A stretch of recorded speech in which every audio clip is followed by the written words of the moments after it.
This is going to be one of the scariest stories I've ever told, and it takes place in Ohio 30 years ago. Now, this story can be found on the Belief Hole, and it's by a judge in Ohio. So this person has nothing to gain from making up this story, and they only have something to lose. And it's about this judge's experience when he's a teenager. So get your popcorn, get your blanket, get cuddled in, and get ready for this story. It was a hot summer night back in 1980, and the future judge was training for a cross-country meet. So it was really hot in the daytime. He figured he would wait to do his running at night. And when you run out in the country at night like he was doing on Highway 4, the streetlights are pretty far apart. As you might notice, some of the streetlights aren't even on. The next streetlight is way down the road. But the judge was jogging. He started off in a light jog. He was just getting warmed up, getting stretched. And as each leg of the darkness, he just thought to himself how good the night air felt. He couldn't do this training in the daytime. Tonight, he was scheduled to run 7 miles. Now, he had put this off, so it had gotten pretty late, and it was about 9:30 p.m. when he hit about his first mile into this. Now, where the judge lived, it was nothing but long state highway and cornfields as long as you could see. In fact, it looked like an ocean of cornfields. So as the judge was jogging, he was just thinking about how, great life had been here lately. He was going to be going to college next year. Everything was going his way. It looked like he was going to get that scholarship for the track team. Life couldn't be better. And as he's jogging, he was thinking, this would be nice to have my music. But tonight, he didn't have his Walkman with him. And of course, this was before cell phones and other technology that we have today. So as he's jogging, his breath's getting kind of heavy. He's getting warmed up. He's about to pick up the pace when he realizes that he's not running alone. To his right was nothing but a cornfield. To his left was nothing but a cornfield. And he couldn't see another street light for about another 50 yards. And as he's jogging, he's looking. He notices the corn is jostling. It's moving around. He's thinking, is that a dog? Maybe it's a coyote. And then as he's going, he's thinking, well, Halloween's another month and a half away. Surely no one's playing a prank yet. And he's looking and he can just tell the corn's moving, but he's finally made it to that next street light. And that's when he gets the glimpse of a shadow moving between the corn. Now, he's still at a decent jog, so he's thinking it'd be pretty easy to keep pace with him if it was a person. Maybe it's an animal. He goes. It's another 100 yards of darkness, just like what I'm experiencing right now. But he can tell there's light up ahead.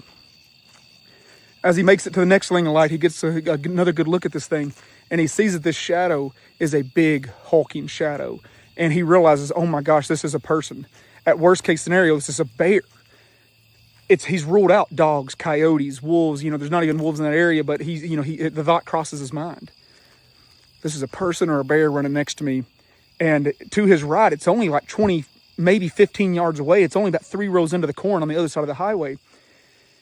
And he's thinking to himself, I know I'm fast. So what I'm going to do is when I hit this next street light, I'm going to get another good look at it. He's going. And then he sees it. He sees the silhouette of what has to be a huge person, and it is definitely on 2 legs. And he goes, oh my gosh, this guy's after me. This guy's chased me. There's no way somebody would be playing a prank like this. He's been chasing me now for about 200 yards, and he's staying in the corn. So he says, I'm going to pick it up the speed as fast as I can. He's not wanting to let the person know that he has spotted them. So he gradually picks up that speed. And he's just thinking, I know they can't keep pace with me. I know they can't keep pace with me. And even if they can keep pace with me, they can't keep pace with me for long. I'm almost a collegiate level athlete. There's no way they're staying pace with me. But they did. And he's thinking, this can't be human. Not only are they keeping pace with me, a fast individual for a long distance. He's been keeping this pace up for about 1/10 of a mile at this point. He's exhausting himself.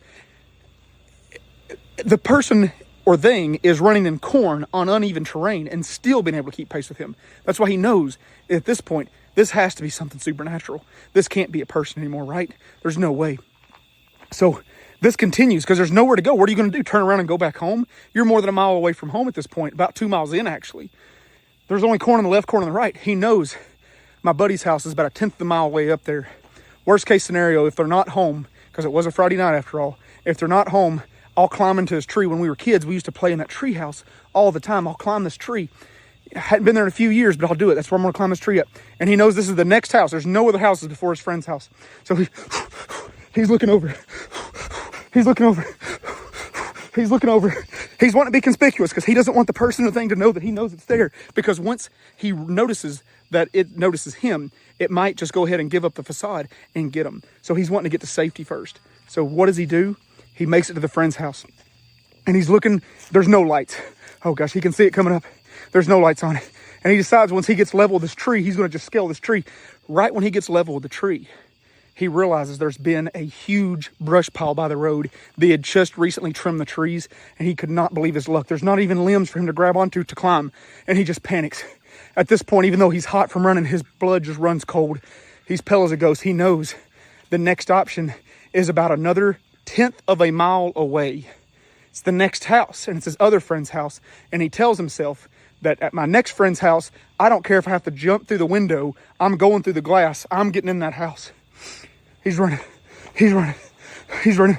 Now, he's a great athlete, but at this point, he's been running as fast as he possibly can for an ungodly amount of time. He is just not giving it up, and he notices this corn is moving at the same pace. It's not giving it up either. At every passing streetlight, he catches another glimpse of its shadow, its big hulking figure, of it just ripping and tearing about 3 rows into the corn. And at this point, he can hear it because now it's getting tired too. And then he has a thought. What if I can't out-tire this thing? What if it wants to give up this chase? And at that moment, he sees his friend's house, and he sees that there is one light on in the bedroom. So he's like, oh my gosh, somebody's home, somebody's home. But if they don't open the door immediately, this thing has got me. I'm cooked, it's over. So he decides, am I going to jump through the glass? What am I going to do? He's running now. His friend has a privacy fence around the back of the yard.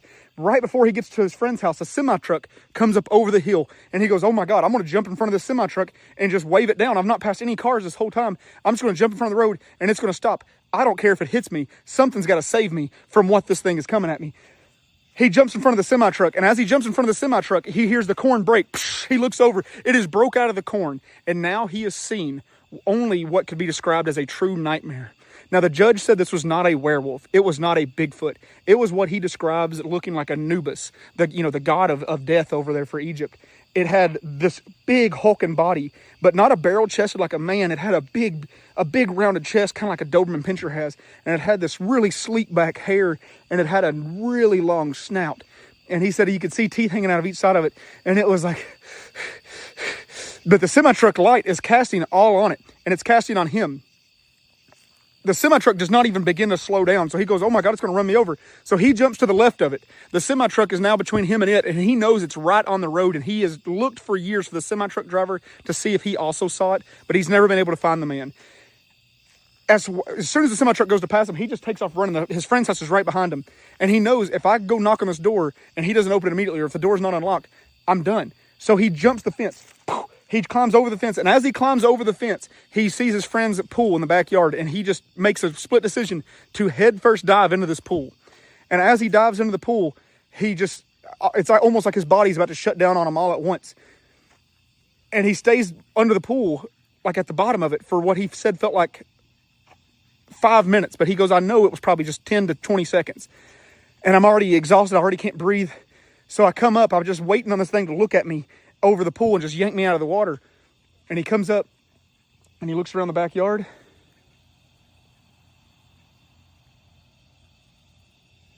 There's nothing there. So he tells himself, okay, I'm going straight for my friend's house. I'm going to open the door and I'm going in. He goes up to the friend's sliding back door and he opens it, and it's not locked. He goes, oh my gosh, thank goodness. He turns around and he closes the door behind him. And he said, this is where things got even stranger, because over on the couch, butt naked, is his friend. His parents weren't home, and he had figured out how to get the Playboy channel back on the TV when they had those big giant dish satellites. And he says his friend's over there just going to town, and then looks over and sees him and screams. And now he went from this most terrifying moment of his life to the most awkward and also terrifying moment of his life. And they're both freaking out. He's screaming because the friend thinks his parents have came home and like caught him watching the Playboy channel. And it's his other friend that's just trying to not die. He's fighting for his life. And he tells him, oh my God, oh my God, oh my God. And the friend is also, oh my God, oh my God, oh my God. And he goes, no, you got to shut the hell up. Call the police, call the police. And he didn't want the police to think he was crazy, so he said, just somebody is chasing me. Somebody is chasing me. They call the police, and while they're waiting on the police to get there, he goes, you can understand, you can't go outside. You can't go outside. This thing is after me. So he tells his friend what really happened. And his friend is still in shock because of what he was just doing, and he's just completely scared to death. But they take a peek outside the window while they're waiting on the police. And just on the other side of the interstate, they think they can see something looking at them out of the corn.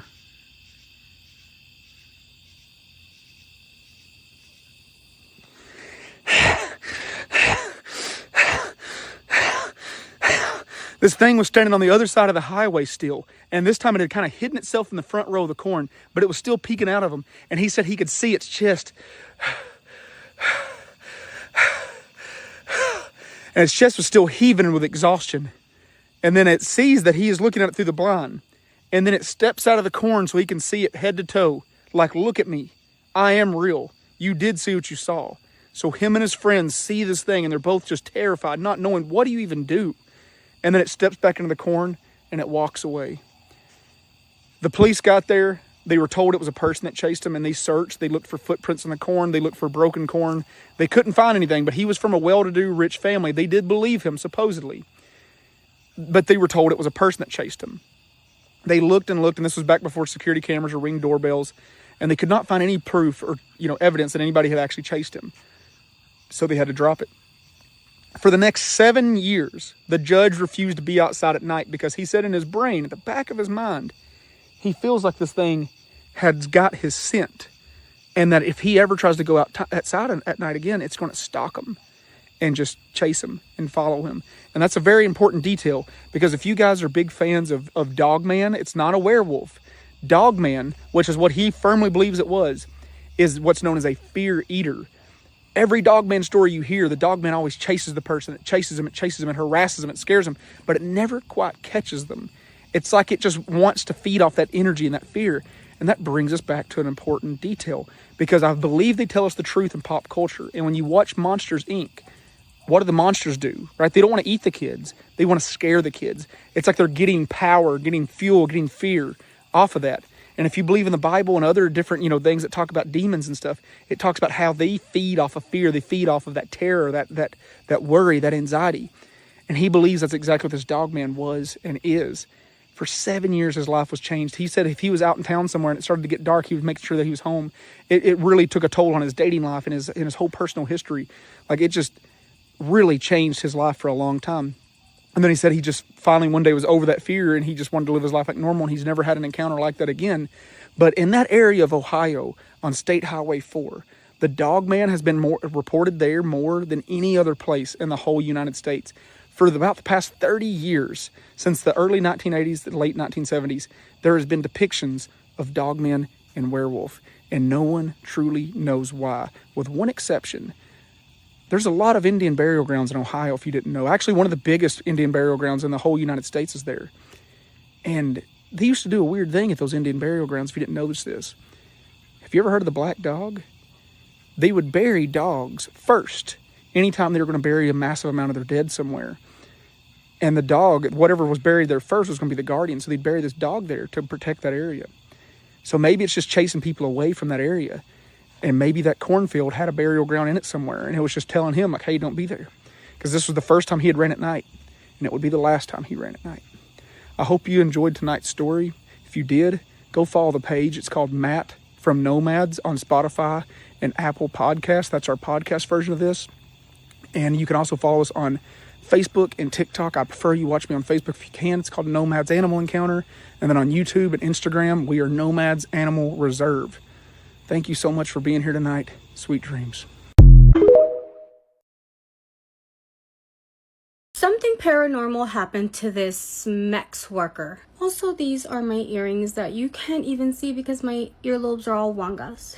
So this lady says that she had never shared this story with anybody. The only people who knew about what happened were her co-workers. So she lives in Mexico City and says that till this day, she gives out these services to men for money. She says she has a child, she has a family that she needs to take care of, and not to blame her parents for this because they did try to give her a really good life. She admits that she was a bit of a rebel and she didn't want to continue to go to college, and she ended up getting pregnant with a guy that basically abandoned her and the baby. Working a 9-to-5 5 was really hard for her. She didn't have time for anything, and she wasn't even making enough money for her and her child, which is what led her to get into the job that she is doing now. She says that where she works, there's a lot of other ladies who do the same thing that she does. Some of them doing it during the day, and obviously a lot of them doing it at nighttime like she is. There was this one time where her mom got really sick and they needed to get medication, but the medication cost a lot of money. They didn't even have anything to eat at that time, so she decided that she was gonna go to work during the day and at nighttime. And to top it off, they still needed to pay the rent for the house that they were living in, so she decided that she was gonna pull a 24-hour shift. Unfortunately, from morning time to nighttime, all she made was 700 pesos. I looked it up. 700 pesos is $40. She was obviously really sad. She said she almost cried because that wasn't even enough to pay half of everything that she needed to. By this point, it was nighttime and it was really cold, and one of her friends who was also working said that she was gonna go home because she was really tired, and told her that she should go home and get some rest as well. But she told her friend that she couldn't, that she was gonna stay there for a little bit longer because she really needed to make some money. After some time, she said that the cold was so bad that she couldn't stand being out there standing, so she decided that she was gonna start walking home, and that is when this truck pulled up next to her. It was a man, and she said that he didn't look older than 35 and asked her how much she charged. They came to an agreement and she was gonna help him complete a fantasy that he had. This man offered her 10,000 pesos, but she was gonna have to go with him to a cemetery, and she agreed. And if you're curious like I am, this is roughly $577. She agreed to go, and honestly, she's like, I only wanted to go. One, I needed the money, and two, if I didn't say yes then and there, the other women who were like surrounding them were gonna take the offer and then take her money. Even though she was terrified at what she was gonna do in the cemetery, she really needed that money to buy her mom's medicine and everything else that needed to get paid. So as they're on their way to the cemetery, she says that the guy looks at her and says, hey, don't be scared. Here, I'm gonna give you 10,000 pesos right now. I promise you that I'm not gonna hurt you or harm you. And she took the money and put it in her bag. Honestly, I would still be scared because like he could easily do something to you and then take back the money from your bag. Like him doing that didn't really solve anything. So they make it to the cemetery, and she says that he gets out of the truck and tells her again, hey, I promise I'm not gonna harm you. I'm not gonna hurt you. So please don't be scared. He started walking into the cemetery, and she says that she stayed inside of the truck and she just stayed there thinking, like just thinking of all the possibilities that might happen to her if she goes in there. In that moment, she said she was thinking about her child, about her mom, you know, they all needed her. So she made a split-second decision, got out of the truck and started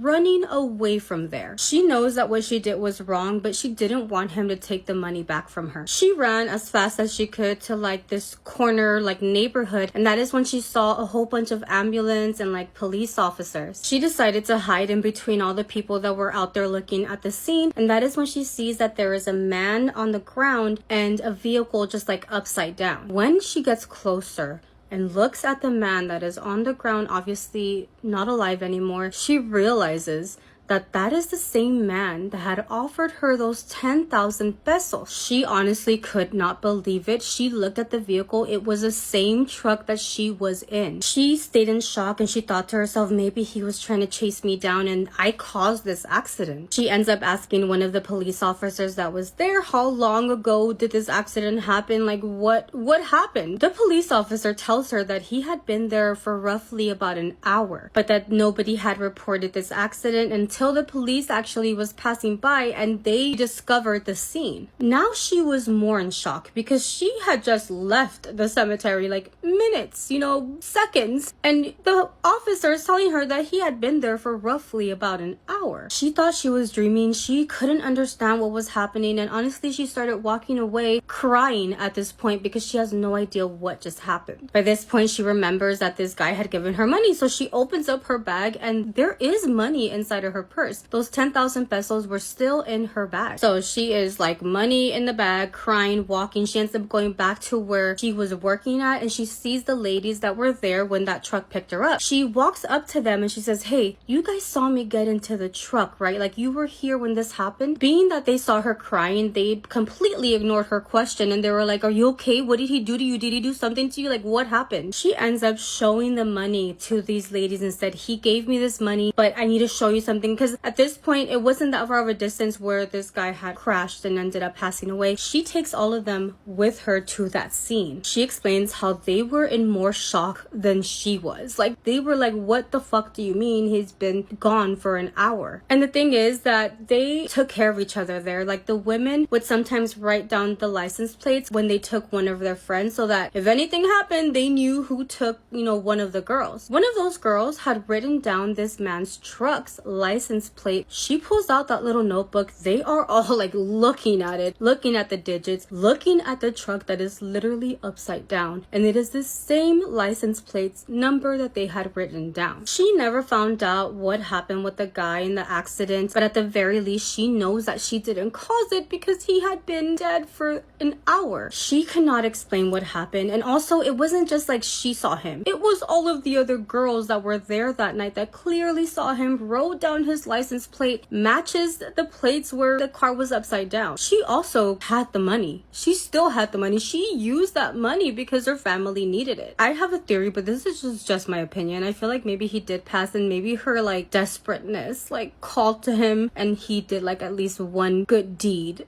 And no, because it's like, what if she had walked with him to the cemetery? What the fuck would have happened? What if when he walked in, he just like disappeared and she never saw him? And maybe he did just want to give her that money and do like one good last deed. Does ghost money exist? Because if that's the case, I don't know. I don't know what happened. I don't know. What if it was like an angel? But no, she saw him on the ground, not alive anymore. The truck. Oh my god, I am going crazy. Let me know what you guys think. Her husband's family didn't want her dead. They wanted something much worse. I am back with another spooky story. This one is another submission from Lagos, Nigeria. We're gonna call the person who submitted this story Fatima. So Fatima says after years of thinking about the situation, knows exactly what happened to her. And it's nothing short of a miracle that she is here today to tell this story. Fatima says she's only alive because her family refused to give up on her. Well, Fatima grew up in Lagos, Nigeria in a loud, protective family. Her grandmother used to always say, if an entire family smiles too perfectly, look for the person they're hiding. And remember that quote, because that would become the theme of this story. So Fatima gets older and she meets this guy. We're gonna call him Tunde. So Tunde was charming, educated, successful, everything her parents prayed that she would find in a man. So Tunde and Fatima started dating. Things were great, but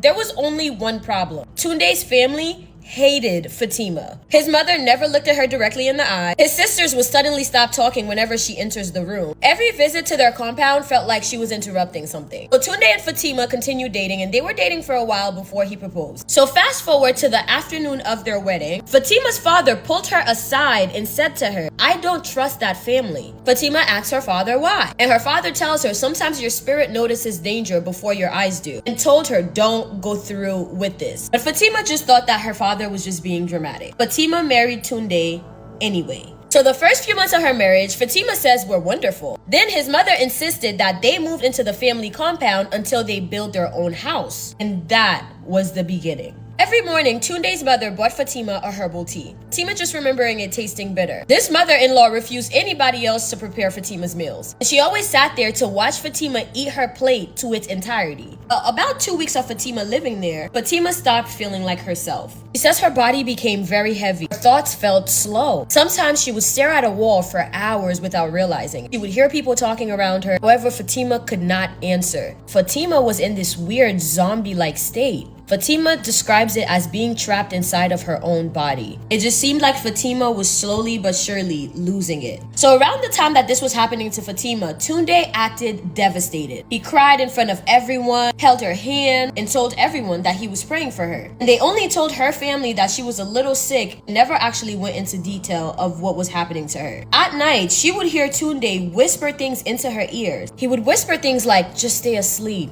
You don't need to wake up. You belong to us now. Fatima wanted to scream, but she could not. And Fatima was aware of everything going on around her. She just couldn't react, couldn't do or say anything. Well, days turned into months, and Tunde's family began making every decision for Fatima. They controlled her bank account, they sold jewelry that her grandmother left for her, they transferred property into Tunde's name. Everyone around believed that Fatima just suffered from some mysterious illness. This story is really long, and if it's after a certain amount of time, TikTok is not going to push this video. I'm literally filming part 2 right now. And I'm going to drop part 2 once this video reaches 50 comments. What that man's family did to that girl was so much worse than just unaliving her. So at this point, Fatima is in a zombie-like state. His family is calling all the shots on her behalf. They are full on stealing from Fatima. She's just seeing it all happen like a movie and she can't do anything about it. Now mind you, people believe that Fatima had some mysterious illness. People were pitying Tunde. The poor man, he's so young, taking care of his sick wife. His sick, incapable wife. Such a tragedy. Meanwhile, Fatima is still stuck, watching and listening, unable to fight. But every once in a while, something strange happened. Maybe for like 30 seconds, sometimes for a whole minute, everything is crystal clear for Fatima. She describes it like waking up from a nightmare. And during those moments where she would wake up, she would hurry up and desperately try to tell someone. One time she woke up, a visiting neighbor was there. She grabs her wrist and whispered, "Please don't leave me." But before Fatima could say anything else, that heaviness feeling returned. I guess that neighbor that was visiting was concerned enough because she went and told Fatima's aunt what happened. Another time she woke up and she looked at Tunde directly and asked him, "Why are you doing this to me?" And Tunde looked like a deer caught in headlights. He looked scared. And that night, Fatima heard Tunde's mother slap him so hard, she was able to clearly hear it from her room. She was shouting at him, saying things like, "You're getting careless. The binding isn't holding." Fatima couldn't understand what she meant. Then one afternoon, Fatima's younger sister visited unexpectedly. Everyone told her younger sister that she was sleeping. Her sister ignored them and came into her room anyway. And for 20 seconds, while her sister was there, by the grace of God, Fatima woke up and quickly tried to tell her sister. She looked straight at her and said, "They're pretending. They're doing something to me. Don't leave me." And before Fatima could get into more details, she was gone again. Her sister took those warnings very seriously though, because she ran home crying, told everybody, and her parents did not hesitate. They didn't even wait.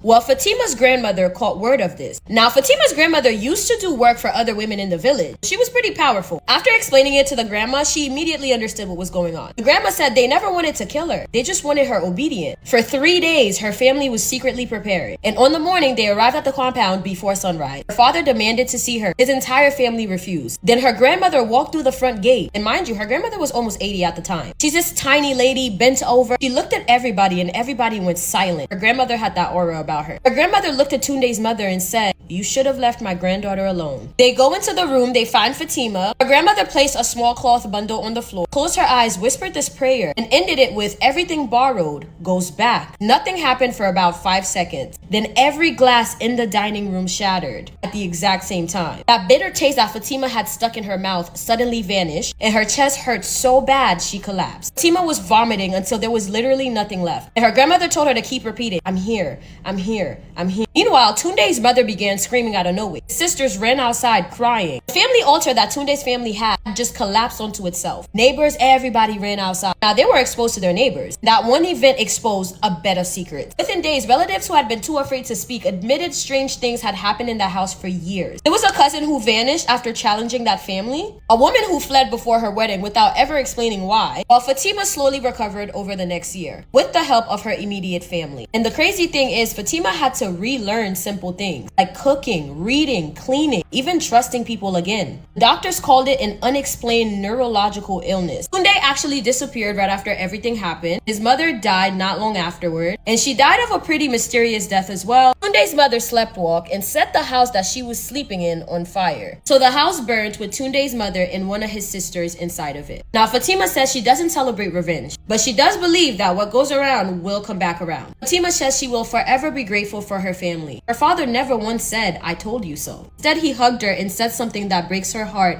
every time she remembers it. Why am I crying? We weren't trying to stop you from loving him. He just loved you so much and wanted to protect you. Maybe I'm crying because my father would have told me, "I told you so." But her family told her that there's not a single thing that they're not willing to do for her. That was a very long story, and thank you guys so much for listening. You didn't have to wait 5 hours for part 2. But like I say at the end of all my videos, I love you, my abducted humans, from your favorite Haitian homegirl. Before you go, make sure you hit that follow button for more spooky content.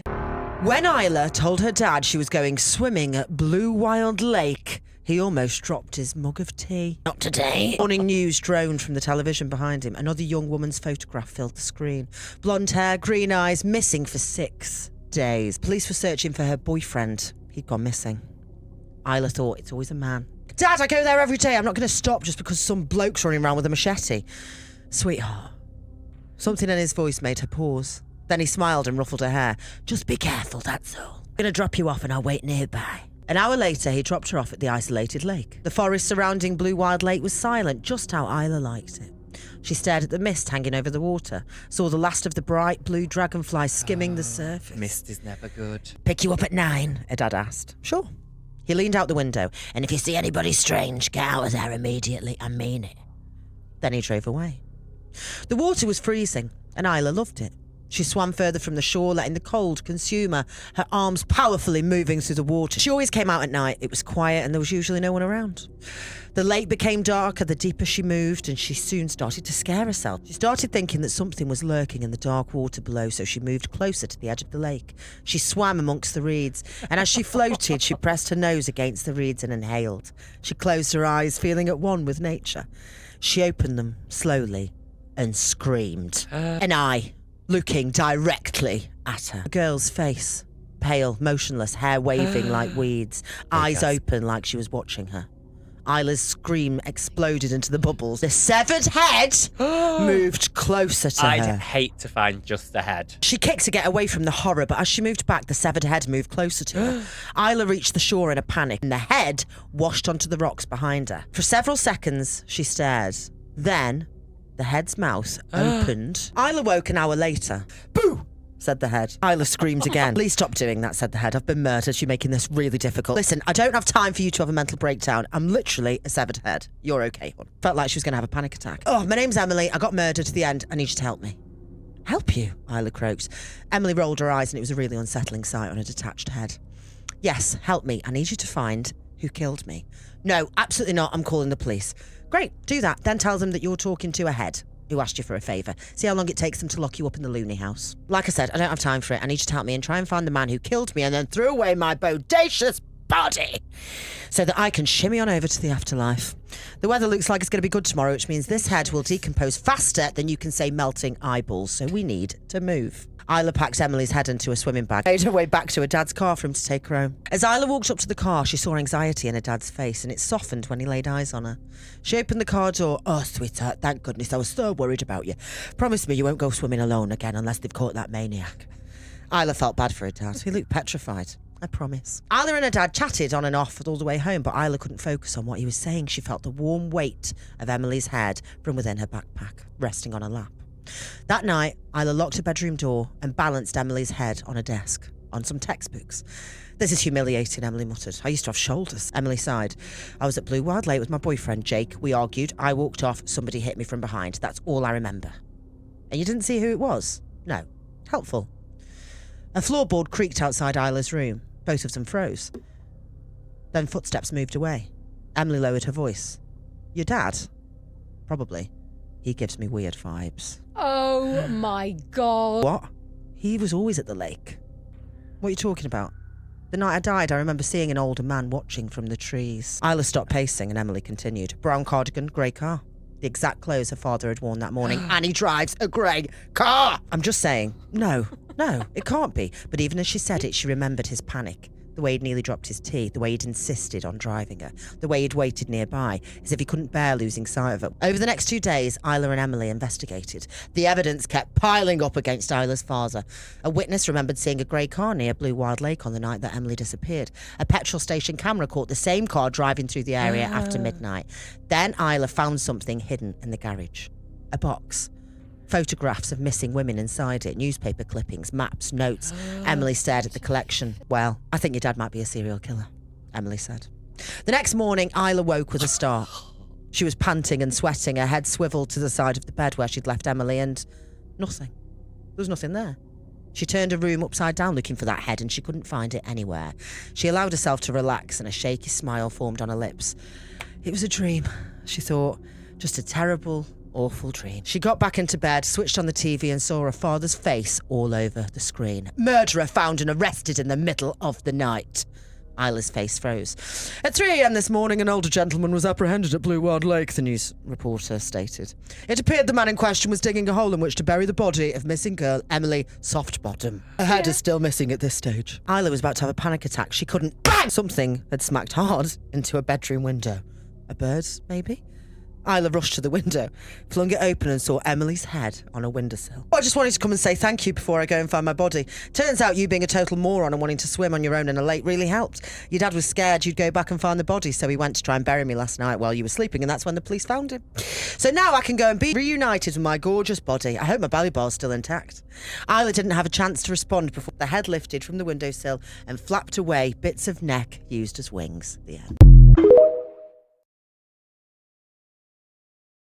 Trigger warning, if you don't like scary stories, anything paranormal, and you want to get a good night's rest, I'm about to read a paranormal story submission, so you might want to scroll. For those of you who stay, let's get into it. The email reads, "Hi Casey, my name is Madison. This is a true story about something that happened to me about 10 or 11 years ago when I was about 11 years old. It happened in a small town in Tennessee, and to this day, I still can't explain what I saw. For a little backstory, my aunt on my dad's side is around the same age as my grandparents on my mom's side, so they became very close friends. Even after my parents divorced, they stayed friends. At the time, my aunt was raising her 3 grandchildren. 2 of them were around my age. One was about 10 or 11, and the other around 8. The oldest was about 17. We spent nearly every day together, either at my aunt's house or mine. We practically grew up like siblings. The house where all of this happened at was my aunt's double-wide trailer. She was the only owner it ever had, and before what I experienced, nothing strange had ever happened there. 3 people died in the home before then, but they were all elderly, and they passed away from natural causes. It wasn't something we really thought about as kids, but looking back, it definitely added to the atmosphere. One afternoon, I was at my aunt's house playing with my cousins when she came home from work carrying a painting she had bought. It showed what looked like a young Victorian girl holding a basket of flowers, and what I remember being a book or something similar. The moment we saw it, we hated it. There was something about that little girl's eyes that made all of us uncomfortable. Looking back now, I don't think the painting itself is inherently creepy, but as kids, none of us liked being around it. We begged my aunt not to hang it up, so she decided to put it in the spare bedroom. Unfortunately for us, that was also where all of our toys were. From then on, every time we wanted to play, we'd run into the room as fast as we could, grab whatever toy we wanted, and we would rush back out. None of us wanted to stay in there any longer than necessary. Eventually, one of us had the idea to simply turn the painting around. Then we wouldn't have to look at it anymore. Once we did that, it stopped bothering us. And after a while, we hardly even thought about it. A couple months later, something happened that I won't get into, but my 2 cousins who are around my age went to live with their other grandparents. My oldest cousin, who was 17, stayed with my aunt. I always looked up to her. I thought she was the coolest person ever. So when she invited me over one day to help clean her room, I was just excited to spend time with her. We had only been cleaning for a few minutes when she asked me to go to the kitchen and grab some cleaning supplies. The layout of the trailer is important. The kitchen was located in the middle of the trailer. My older cousin's bedroom was at the very end of a long hallway, and directly across from her room was the spare bedroom where that painting had been hanging. I walked to the kitchen, picked up the cleaning supplies, and started walking back. As I came through the living room, I reached the point where I could see down the hallway. That's when I stopped. Standing at the entrance of the hallway was the little girl from the painting. She wasn't standing inside of the frame. She was standing in the hallway. She was completely blue. I remember freezing where I stood. I didn't scream. I didn't drop the cleaning supplies. I simply turned around and walked back into the living room and stood silently beside the couch where my uncle was watching TV. I was just too scared to say anything. About 15 minutes passed before my older cousin came into the living room looking for me. She asked what had happened and where the cleaning supplies were. I finally told her what I had seen. She didn't really have much to say about it and chalked it up to me just being a little kid. But I know what I saw. Eventually, my aunt got rid of the painting because of how much it scared me. After it was gone, I never had another paranormal experience in that house. A couple of years later, a 4th person died of natural causes in that home, and a year after that, the trailer completely burned down. You can make of that as you will. To this day, I still have no explanation for what I saw standing in the hallway. I do have a couple more paranormal experiences that happened in completely different places. If you'd like to hear those stories too, I would be happy to share them. First of all, Madison, thank you so much for sharing your story with me. I actually have a few things to add, a few things that I think myself. So, number 1, anytime you buy a product that has been owned previously, like this sounds like this could have been a painting that she got maybe from a thrift store or something like that, it is so important to bless it and or cleanse it spiritually, like whatever you believe in. because all things contain energy. That's why there's so many situations where a house that wasn't haunted becomes haunted after a certain item comes in, or people start experiencing paranormal phenomenon after purchasing or welcoming in a new item. I have a few personal experiences with some things like this that I've talked about on this page before, so you're definitely not alone in that. My theory as to what you saw, I think you saw the energy of the painting. When you're young, you're especially intuitive. And if you're a naturally intuitive person, even as an adult, it's even more magnified when you're a child. More than likely, you guys having that feeling, that feeling for the painting, even though it didn't technically look scary, it's just your intuition being able to sense that energy and the presence. And I think you seeing it was it being able to create a physical manifestation. For you guys watching, let me know your thoughts in the comments. If you want to send in your scary story for a chance for me to read it on my page, you just send it to this email right above. I get so many of them. There's no guarantee that I'm going to get to yours, but I do my best to try to get to as many as I can. I'm going to try to post more on this page. I'm hoping to start doing like 2 a day instead of 1 a day. If you like scary stories, paranormal content, make sure to go ahead and give me a follow. As always, thank you for watching. Love you, bye. Let's read a scary Reddit story. I'm addicted to reading people's paranormal encounters on Reddit, and I want to share some of the scariest stories that I've come across. Today's story takes place in the backwoods of southeast Arkansas, and it is super creepy, so get ready. Back in the early 1990s, I was a kid, around 13 at the time of this incident, and I used to stay at my grandparents' house a lot out in a very rural area in southeast Arkansas. When I say very rural, I mean it. It was a series of networked dirt roads to get out to their house. The closest neighbors, besides my aunt and uncle, who lived about a quarter of a mile up the road, were over a mile and a half away. This area was very backwoods and isolated from most civilization. The closest town was a 10-mile trip. It's the middle of farmland and mostly woods. My grandparents had lived in this house since my mother was a child and had both grown up just a ways down the road. There was a general store roughly 3 to 4 miles down the network of dirt roads. This was your typical country general store ran by an old lady and her husband, and its only customers really only consisted of the people who lived out there in the middle of nowhere. One day, my grandmother asked me if I wanted to walk to the general store and get her some milk, eggs, and a few other items. She gave me some money and I headed on my way. It was fairly early in the day and I had plenty of time to get back before dark, which I always made sure to do when I was out roaming about. Things can get mighty creepy out in the backwoods of Arkansas after nightfall. It's a darkness most people who had lived primarily in cities or towns have never experienced. Me being a 13-year-old, I had poor time management skills. I stopped at the bottom of a hill next to the small wooden bridge and messed around at the creek, catching crawdads and such, and just messing around the whole way to the store. By the time I left the store, I realized it was quickly approaching dark. This was fall, and darkness set upon the land pretty early in the day. I didn't want to be walking those secluded roads through the woods alone in the dark, so I hurried as fast as I could, running and sprinting as much as possible. But it wasn't enough. By the time I had made it back to the bottom of the hill near the bridge, it was almost completely dark. There was an eerie sort of glow brought about by a very bright, nearly full moon that was rising. At the top of the hill, the road was perfectly straight and flat, with woods on the left side and a large field on the right. About a half a mile up from the top of the hill is my grandparents' house. As I get to the top of the hill, I can see the faint glow of lights at their house, and I feel a sense of relief because I was kind of freaking out a little bit. But knowing I was so close and could see the house offered a little bit of comfort. As I walk up the road, I hear something from behind me on the wooded side of the road. It sounded like leaves being rustled. I turn to look and see nothing at first, but then, as my eyes begin to focus, I see something in the ditch. A black, shadowy shape slowly moving towards me. At first I thought it was a dog, but then I realized it was much too large to be a dog. And then I realized it wasn't actually walking on 4 legs. It was crawling like a person would. I stared for a moment out of sheer confusion, trying to figure out what I was seeing. And then a jolt of fear shot through me, as it dawned on me that whatever this thing was, it had been trying to sneak up on me. At that exact moment, this thing stood upright out of the ditch on 2 legs like a person. It had the shape of a human, long arms, legs, and was proportioned as such. It stood roughly 7 to 8 feet in height and was completely covered in black or maybe dark brown hair. Its face was dark in color, and I can't recall seeing much in the way of features due to it being dark out. It was no bear for certain, or any other kind of animal I had ever seen for that matter. I immediately dropped the bag of stuff I'd been carrying and bolted as fast as my legs could take me towards my grandparents' house. I heard a heavy breathing and guttural growling behind me, and heard this thing's footsteps running behind me on the gravel.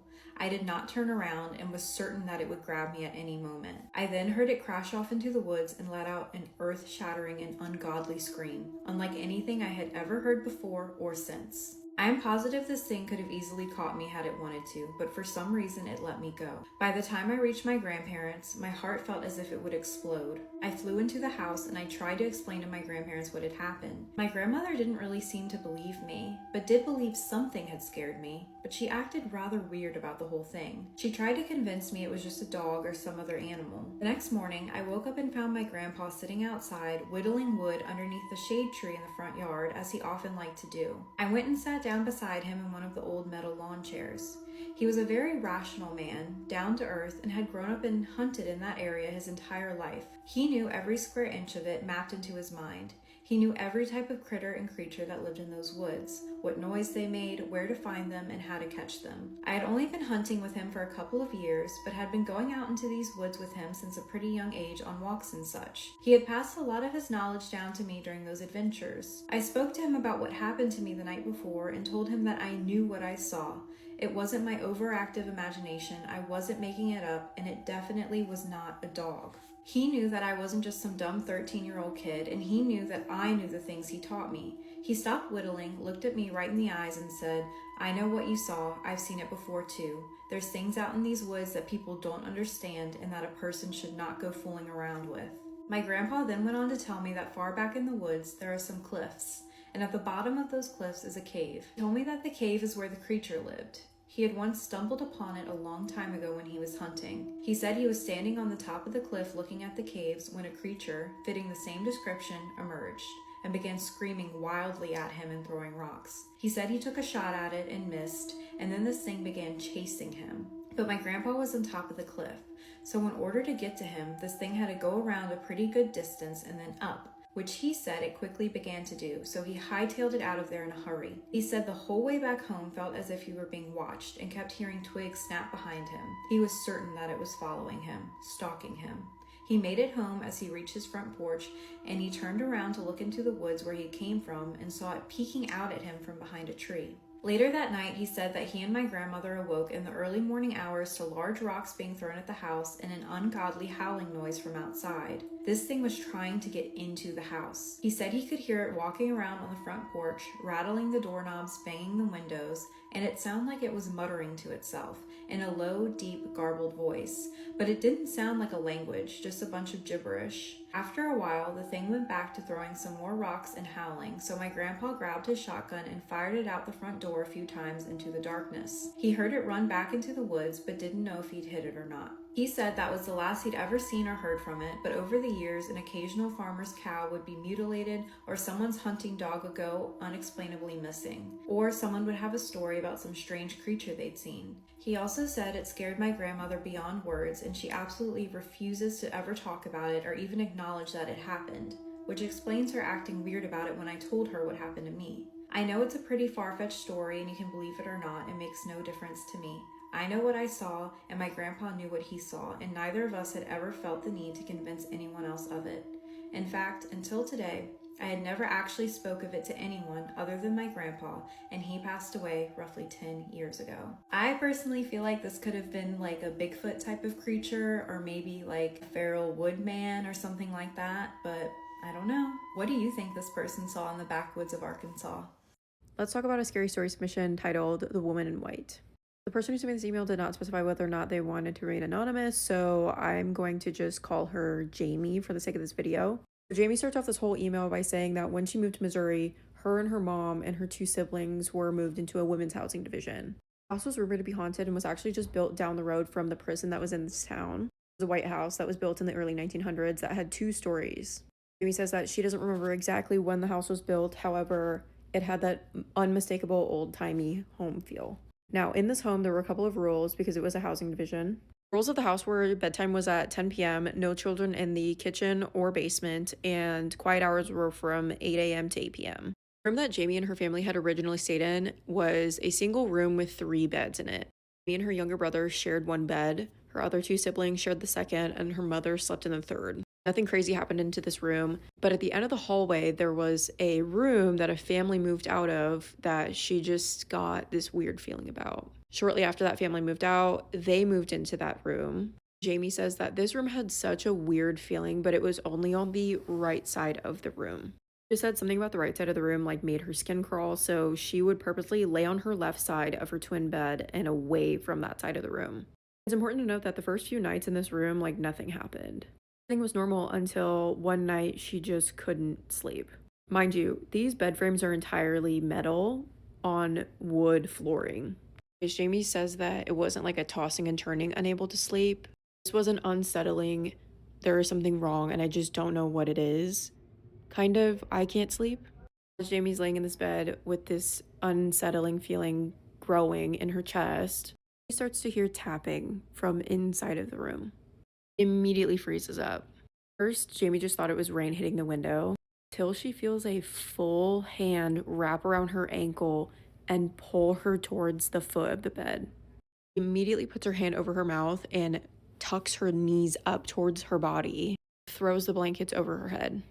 After what feels like an eternity, she finally peeks out from underneath the blankets, and there at the foot of her bed is this old woman wearing a white nightgown. Her hair was matted, her eyes were sunken into her head, the dress was super dirty and unkempt. The worst part, in my opinion, is the fact that this woman was just staring at her, smiling. As Jamie can see this woman at the foot of her bed, she screams and her mom wakes up. She is just inconsolable. Jamie actually slept in her mom's bed for the rest of the night. Now, the next morning, she looks down at her foot in the same place the woman had grabbed it the night before. Jamie had 3 marks around her ankle where the woman had grabbed her. She says at the end of her email that she doesn't know what that was or who it was that grabbed her that night, but she has been unable to forget that experience. That's going to do it for me. Stay tuned for more ghost stories. What is something crazy that happened to you but no one believes you? This girl says that she woke up at 7 in the morning to get ready to go to school and that she sat down on her bed just staring at a random sock. By the time that she came to and reacted, she heard her mom in the living room making a lot of noise because she was getting home from work and it was 3 p.m. Apparently time had passed and she didn't even end up going to school. She has no idea where the time went. This person says that anytime they see somebody, they see lights coming out from their head. They describe them almost like little stars. They have no idea what this means, what it is, or why they see this. This person says that they can resolve problems in their dreams. When they wake up, they have all the solution to their problems and they can even go back to sleep and continue a dream, almost like if you pause a movie. I feel like I've had like maybe once or twice when I'm dreaming and then I wake up and go back and it's almost like you go back to that dream, but not the way that this person is describing how they could do it whenever they want. This person says that they have dreams of events that happen in the future. They explain that it's not deja vu, it's things that she finds out before they actually happen. For example, they had a dream of the pandemic. She had even warned her friends to buy masks. Now, Central Illinois is considered home to a lot of creepy and weird things. I consider it to be one of the most haunted places in the United States. Now, the Peoria area is sort of a hotspot for activity. Grandview Drive in Peoria Heights is considered to be one of the most beautiful drives in America, but it's also the most haunted. Now, the earliest ghost reports go back to 1907, when it was reported in the newspaper that on a nightly basis, people riding in their horse and carriages were being chased by a specter. The reports continue much after this, though, that there is a ghost who's seen on Grandview Drive that chases cars. There are reports of these lights, these orbs that are seen on the hillside, and when people approach them, they seem to move or disappear. There are phantom joggers, phantom cars. There is an old legend at the end of Grandview Drive that when you drive up the hill at night, you might see a man standing in the middle of the road. There are people who said they've heard Indian chants coming from the woods, or disembodied voices. Now, the oldest legend of this area is that of the Peoria Heights Water Tower, which is on the beginning of the Grandview Drive. Now, it's this tall red water tower with an observation deck on top that you can actually go and look and see views of the Illinois River. But the story goes, in the 1970s, supposedly there was this high school girl who was distraught after her boyfriend broke up with her on prom night. So she went to the tower and went to the top and jumped off the side. It's said that when she fell to the ground, her blood spattered on the side of this tower. And despite efforts trying to clean this, they could not get the blood stain off, so they painted the tower red. Now, there's no documentation to actually prove this story, but still, there are people who report seeing the ghost of a young girl. In fact, I talked to someone who worked at the tower, and they said at night they would have to go up to the observation deck and make sure that it was completely clear. Well, when they go to the top observation deck, they see a woman standing by the ledge. And when they go to tell her it's closing time, she simply vanishes. So after that night, she did not want to go up there at night alone. There are people in the area who've reported they were sitting in the bench and they seen a woman walk by and sort of vanish right in front of their eyes. It's also reported along Grandview Drive of a ghost ship that is believed to be the steamboat, the Columbia, that had crashed on the Illinois River and rivaled the Titanic in people that had passed away. Now, not too far from Grandview Drive, along Prospect, you will find the downtown Peoria Heights area, which there are a lot of businesses located in very old buildings. One specifically is that of Sullivan's, which is considered by a lot of previous workers to be very haunted. Everything from bottles falling off shelves to seeing people out of the corner of their eyes to workers being afraid to go down in the basement. It's definitely believed that this place was possibly built on an old Indian burial ground. Now, we also are home to one of the oldest historical cemeteries in the area, known as the Springdale Cemetery. A lot of Peoria's past residents are buried here, and it's said that they still return to view the beautiful city that they loved. One of the more seen ghosts in this cemetery is that of the White Lady, who is often seen near the creek and pavilion, bent over a tombstone crying, and when people approach her to see if she's alright, she turns around and is often seen without a face.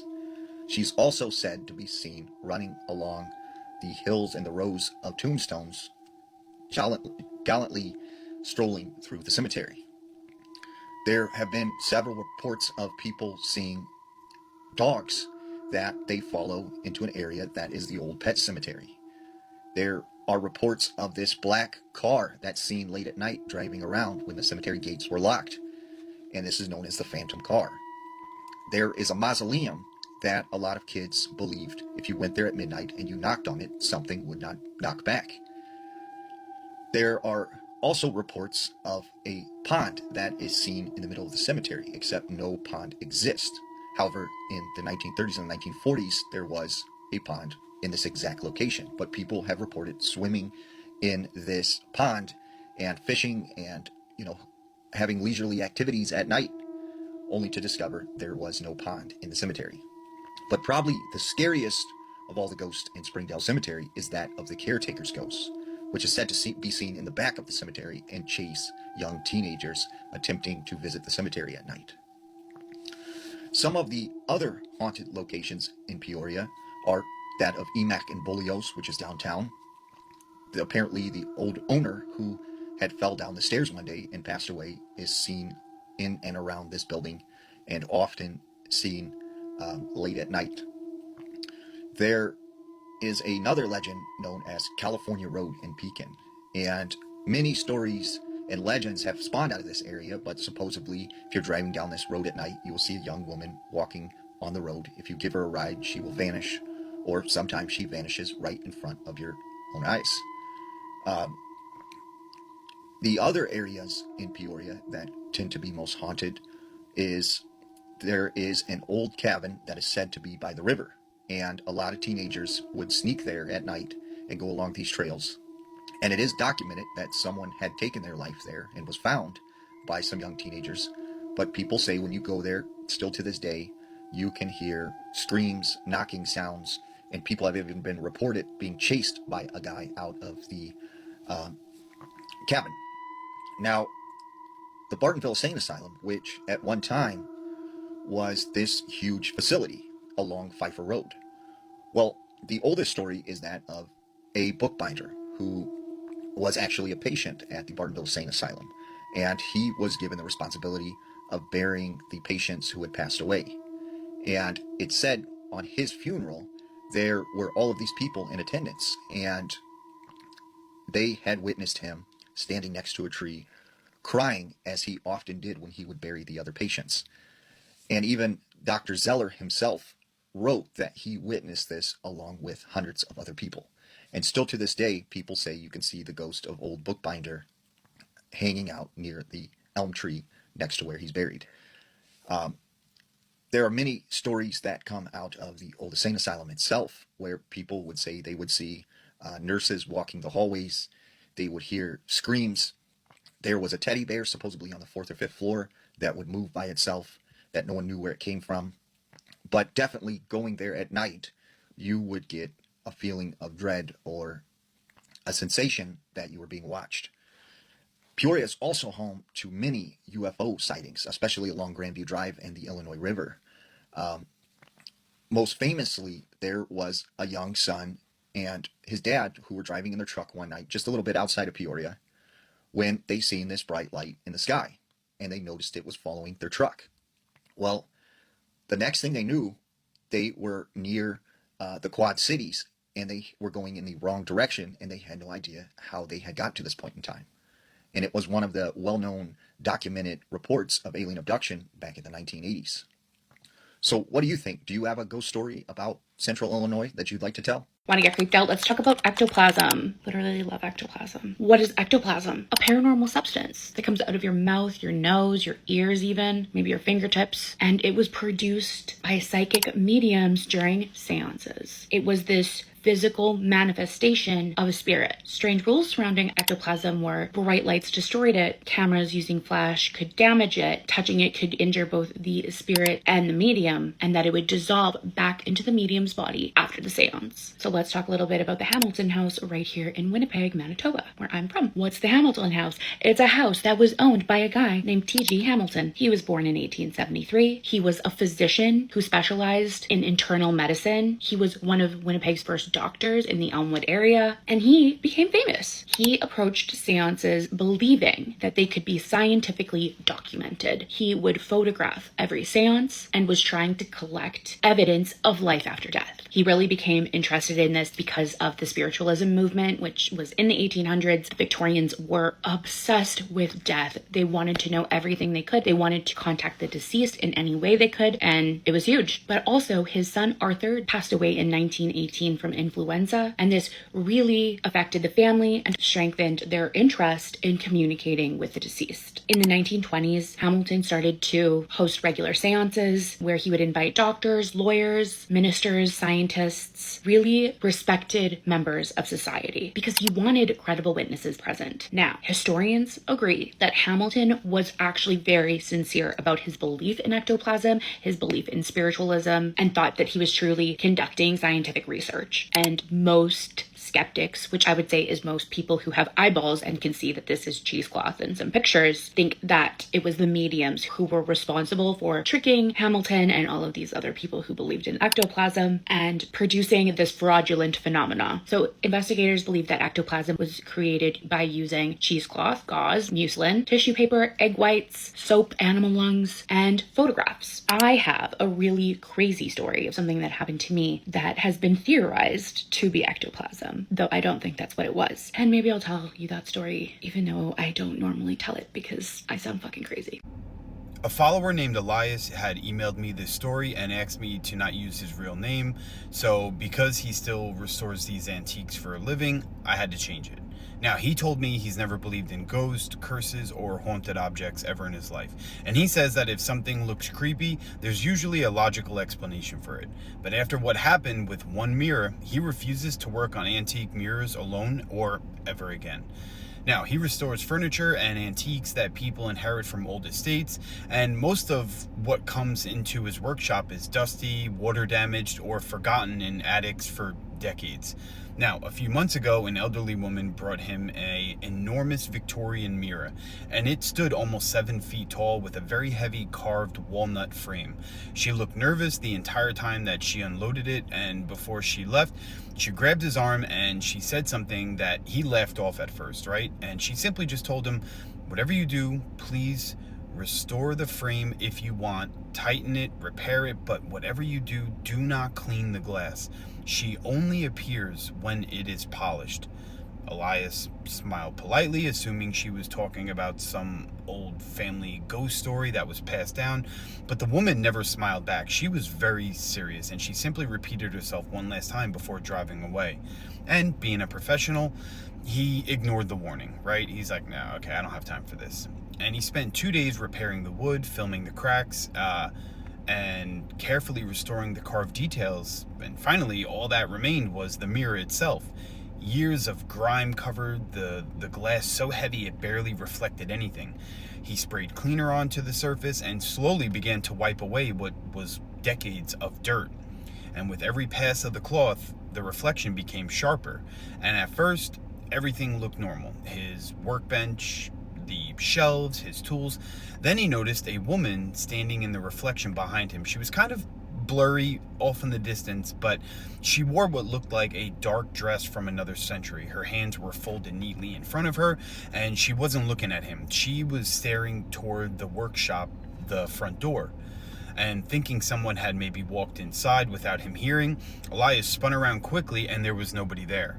And when he looked back at the mirror, she was gone. Again, this happened in the matter of like maybe 3 seconds.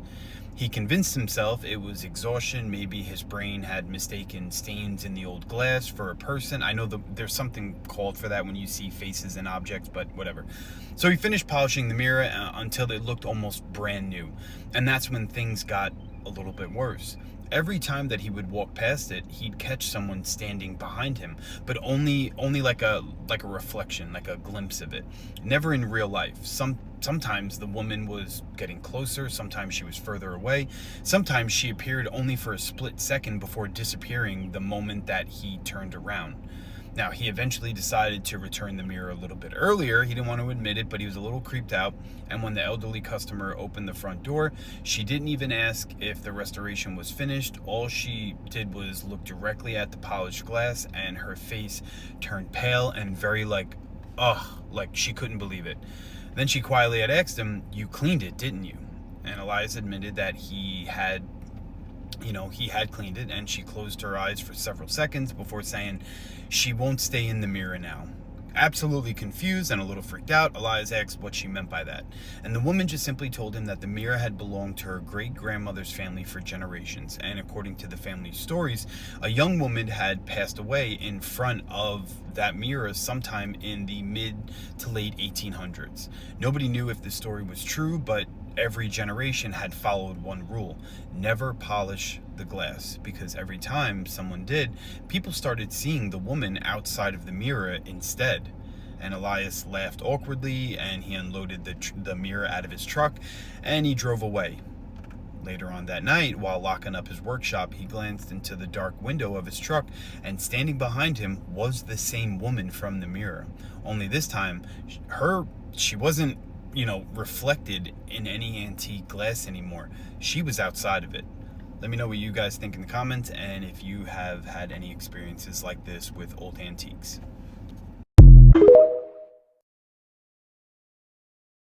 The person that sent me this story called it postpartum hallucination the day I saw the code. I'm very intrigued by this. By the way, if you have a story that you'd like to share with our glitch community about glitches in the Matrix, dreams, aliens, cryptids, or the paranormal, you can send it to this email address. And remember, we believe you. Hi, Into Matrix. Hi, I'm Emma, not my real name. I'm one of your followers from the Philippines. I love all these people all over the world. It's so cool. I really love your content, so I thought I'd share mine too.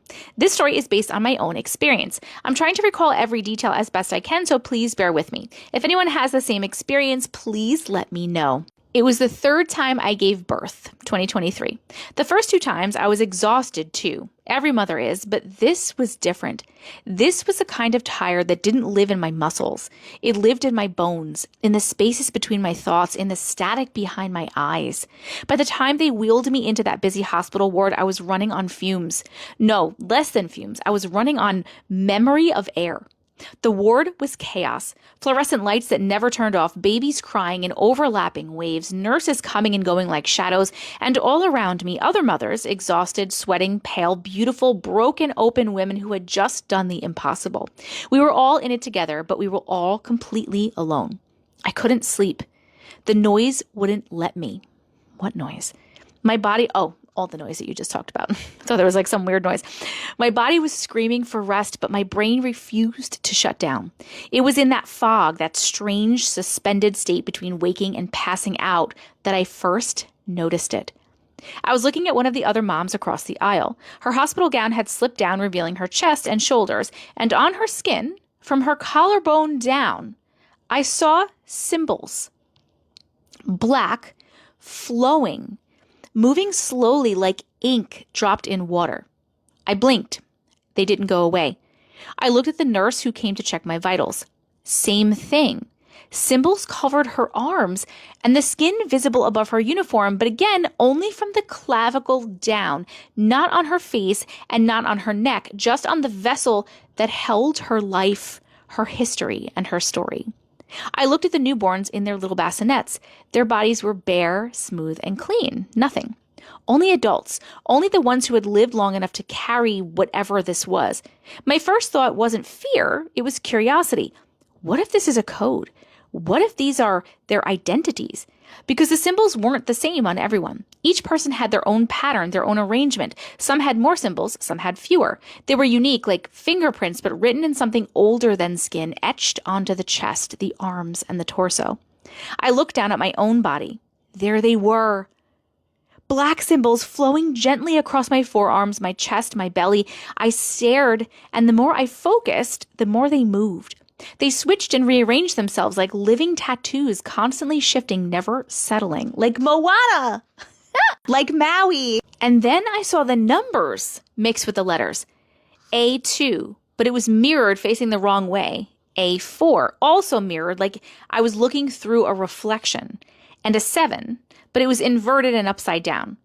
They weren't mistakes. They were deliberate. They were meant to be that way. I remember thinking, why are they backwards? Is this how it looks from the other side? Oh, I didn't feel scared. I felt seen, like someone had pulled back a curtain I didn't even know existed. And for one brief moment, I was looking at the architecture of human souls, written not on the masks they showed the world, but on the bodies that carried their true lives. Then the exhaustion won, and I finally slept. When I woke up, the symbols were gone. My skin was just my skin again. The other moms were just tired women, no black ink, no flowing letters, nothing. It was a single night, a single hallucination. That's what the doctors would say. That's what my friends would say. And I know that severe sleep deprivation can cause visions. I know my body was depleted. I know the hormones were crashing. I know all of that. But I also know what I saw. I know the symbols were too specific to be random. I know they moved when I focused. I know they had rules, adults only, never children, and never above the collarbone. I know the numbers were inverted with purpose. Months later, I saw an image of Aramaic script online, and my heart stopped. That was it. That was the alphabet I had seen. I didn't know how I knew it. I had never studied it. I never learned to read it, but my brain had pulled it out of somewhere from some deep archive that I didn't know that I had. When I told a few close friends about it, they smiled sympathetically and said, it's just tiredness and exhaustion. They meant well. They were trying to comfort me, to put me in a safe, logical box. It was just fatigue. You were seeing things. It doesn't mean anything, but it does mean something. I saw it once, and even though the vision is gone, the knowing stayed. I don't know if it was higher being that guided me. I don't know if it was just my tired brain playing tricks. Maybe it was both. Maybe exhaustion was the key, and the universe was the door, and for one night, I got to peek inside. I will never give birth again. I will never be that depleted again. So I know I will never see those symbols with my eyes again. Thank you for reading my story. More power to you. The end. Okay, this was really cool. I have never heard anything like this before. When you said you saw the code, I was thinking that you saw the code. Like, we've had some people saying that they've seen like the grids in the sky or something like that. I didn't think that you were going to see that you were seeing code on actual people. And the fact that it had rules like below the collarbone, only on the adults. I wonder why only on the adults, because the children have souls in them. Obviously, when they're born, their souls are in there. So I wonder why only on adults and not on children. And I wonder what they mean. Has anyone seen anything like this? Has anyone experienced anything like this? I will tell you that we believe you. I believe you. I don't think you were just tired. I think that your exhaustion helped you to be able to see whatever you saw. I feel like as humans, our logical brain gets in the way a lot of seeing things like this, of like seeing even beyond the veil or whatever, just seeing like things like this because your brain is turned on. So I think that the fact that you were so exhausted, your brain wasn't on at all. And so it was easier for you to see this, whatever it was. And obviously, I think that everything happens for a reason. So I feel like you were shown this for a reason. And I'm not sure what, have you tried to, do you remember, you said you remembered some, like you had an A and a 2 and an A and a 4 and an inverted upside down 7 looking thing. Did you look at the Aramaic and try to like translate what the things that you saw, what did they mean? That's the next thing that I would be doing, is trying to figure out what I saw, like what it said. This is so cool though. Thank you so much for sharing. Let me know what you guys think in the comments and if anyone else has ever experienced this. Here are more spooky stories that I found in my TikTok comments. Let's go! Me and my husband went on vacation and stopped at a Christmas store. I found this really pretty cross and we bought it. We put it in our room and I could not sleep. I felt like something was watching me and I had nightmares. He took it out because that was the only thing that was different. The whole room felt like normal. He just put it in the kitchen table right outside of our room. We kept hearing walking around that area that night. We both had a dream that a dog / horse / human was in our house watching us, sitting at that table where the cross was. He took it out of our house, burned it, and buried it. I went to the Sabine Pass beach one night with my coworkers, girl best friend and male coworker, and we left there traumatized. We were all facing the seashore on the back of my bestie's SUV when we noticed several tall, dark figures come out of the water and start running towards us. We asked our male friend if he could see what we were seeing, and he started shuddering, "Let's go." We drove off so fast. It was the weirdest thing ever. The movement / run towards us was more like a pounce. I was in the Appalachian Mountains at my family cabin, and we brought targets and shot our BB guns, and I walked halfway down the mountain about 1,500 feet away from the cabin. I had my pew-pew, and I was shooting trees and such, and I was like 13, and I heard my brother's voice, and looked in the direction it came from. But then, it came from the other side where I was facing. I got scared, and I walked back to the cabin. In the middle of the night, we all woke up to a rumble, and it was a landslide. And after we checked out the damage the next day, there was a rock and stick formation in a pentagon with rocks in the middle. When I was around 10, my family lived in a fixer-upper mobile home. Only my parents' bedroom, the kitchen, living room, and my sister's room were finished. So my sisters and I shared a room while mine was still being worked on. One night, I fell asleep on the couch in the living room. When I woke up, it was completely dark, except for a small plug-in nightlight by the hallway. The hallway leading to my unfinished room, the bathroom, and my sister's room was on the opposite side of the trailer from my parents' bedroom. As I lay there, I heard strange groaning or moaning sounds. At first, I thought it was my sisters, but they were asleep in my parents' room. The sound was coming from the hallway and slowly got closer. My dog, who had been sleeping with me, suddenly sat up and stared down the same hallway. Mind you, this isn't a small dog, it's a German Shepherd Malamute mix, so he was big. We both listened as the sound got closer until it seemed to stop. Just around the corner, like it only needed one more step to round the corner. I finally forced myself to run to my parents' room. The second I did, the sound stopped. My dog never moved, just kept staring into the hallway. I looked back, but nothing was there. I woke my mom and told her what happened before she let me sleep in her room. The next morning, she told me I'd scared her the night before. I assumed she meant the noise and hallway thing, but she said no. She said she'd woken up to find me sitting upright, staring at the corner of the room. When she asked what I was doing and what was wrong, I turned to her and said, "That little girl in the corner won't leave me alone," then laid back down and went to sleep. I have absolutely no memory of saying or doing this at all. Her poor mom, I feel like that was probably terrifying to see. So you know those baby carousels people would hang up for their babies on cribs? Well, my mom got one given to us by my aunt, and she decided to hang it up one night in my daughter's pack and play. what she used when we visited. After I laid her down, the carousel started up by itself, creepy little tune and all. My dad threw it in his shed. He says it still turns on here and there. One time, my husband came home from work. He works overnight, so it was about 7:30 in the morning. I woke up to what I thought was him standing at the end of the bed. He was staring at me. I kept asking what he was doing and why he was just standing there. It turns out my husband was outside of our door trying to open it. I didn't lock the door. When whatever it was left, the door was finally able to open. This one really gave me chills. Ooh! When I was very young, about 7 or 8 years old, I was fast asleep in my childhood home when I just woke up randomly in the middle of the night. It was probably like 1 a.m. I felt called to the stairs below my attic. Like I went out there like I was summoned, and a misty spirit of a man was there and spoke to me. He seemed pretty friendly from what I remember, and I don't really remember what he said exactly, but he told me things I would experience in my future and that I had special gifts. He eventually told me to go back to sleep, and I did. I still remember this, and I'm 31 now.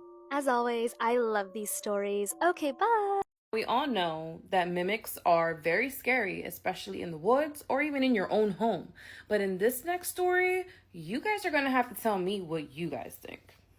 Privacy reasons, I'll be changing people's names. Let's get into it. So Mark says that he was always used to his house being haunted. Always. It was nothing new to him. Chairs would move.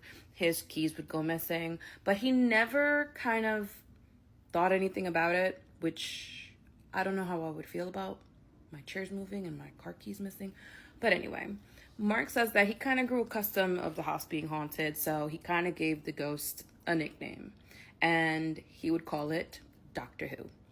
Now, I think that's hilarious that you would call your ghost that's haunting you Doctor Who, but he says the ghost is called Doctor Who because he doesn't know who it is.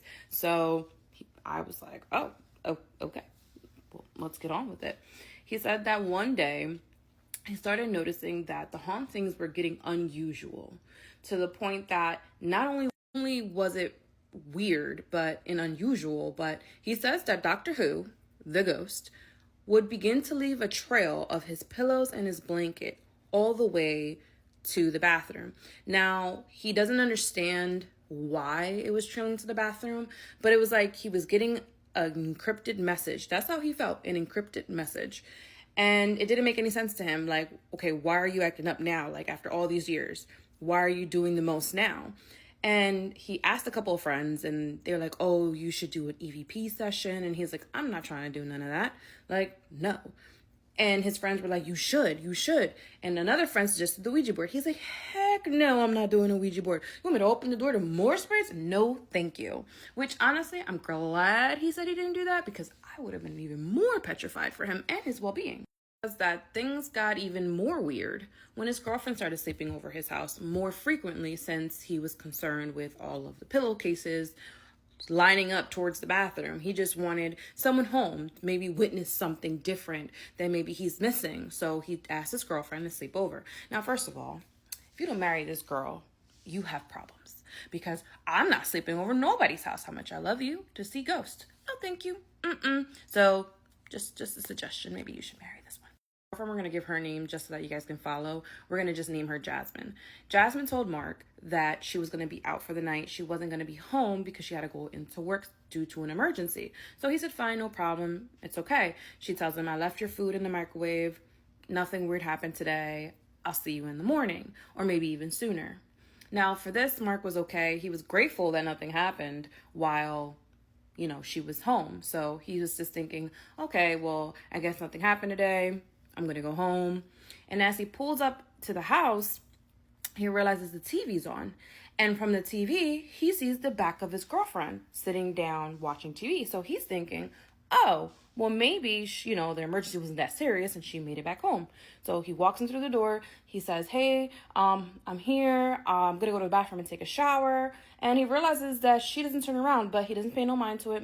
Maybe she's too focused on her TV show. She's always wrapped up in her TV shows, according to Mark. She's always wrapped up into her TV shows. So he goes into the bedroom and takes off his clothes. He heads to the bathroom to go take a shower. He can hear Jasmine call him from down the hall. Hey, Mark. Hey, Mark. So he walks to the doorway of the bedroom and says, what happened? And then he sees her back again. Her back is towards him and she's watching the TV. And he says, yes. As Mark is walking towards Jasmine, he hears his phone ring. And he says to Jasmine from the hallway, give me 1 second. Let me just answer that real quick, and then I'll be right out the room. But Jasmine doesn't turn around to acknowledge him. She just keeps watching TV. Closer and closer to the phone that's on his dresser in his room, he realizes that the name on the screen says Jasmine. And he's like, you're so silly. Why don't you just tell me what you want to tell me instead of calling me on the phone? You're on the couch. Like, come on, stop playing games. And he answers the phone and he says, yes, like, you're on the couch. What are you doing? And that's when Jasmine tells him, what do you mean I'm on the couch? I'm not on the couch. He's like, yeah, you are. He walked out of his room and he can still clearly see Jasmine back turned towards him on the couch. And he says, I'm looking at you right now. What are you talking about? And in that moment, she says, Mark, I'm not there. I'm at work. He's like, yeah, stop playing. She's like, you know what? You don't believe me? I'm going to call you FaceTime right now. Stay on the phone. And he's like, okay, call me then. Call me. And he's laughing and he's yelling at Jasmine on the couch. Like, can you stop playing? Stop playing on the phone and tell me what's wrong. And that's when Jasmine called him FaceTime and he realized that she was at work. And when he realized that that was not Jasmine on the couch, that thing, whatever that thing was, rolls up off the couch and sprinted towards him. He says that he couldn't move. He was in shock with Jasmine on the phone, FaceTime, and by the time he blinked, this thing was not even 5 feet away from him, facing him with a distorted face, and he couldn't breathe. He couldn't move. Jasmine describes to him, his face went pale white. His eyes were wide open. His mouth was wide open. It was like he was frozen in time, ready to scream, and he couldn't say anything. As much as she tried to talk to him, he wouldn't respond. And she says that's when she heard a whisper, but Mark says it was like a scream, and then hung up. Now, she doesn't know if he hung up or if they lost connection or what, but Mark says that he does not remember hanging up the phone on her. He just remembers this thing being 5 feet from him, screaming with its head moving really, really, really fast, yelling at him, the boiler, the boiler, the boiler. And it literally ran in the opposite direction. Then it disappeared in front of the basement door. And he, instead of running away, because he had fear in him, he was in shock, he decided to go down the basement. How scared he was, something in his heart kept telling him, go into that basement.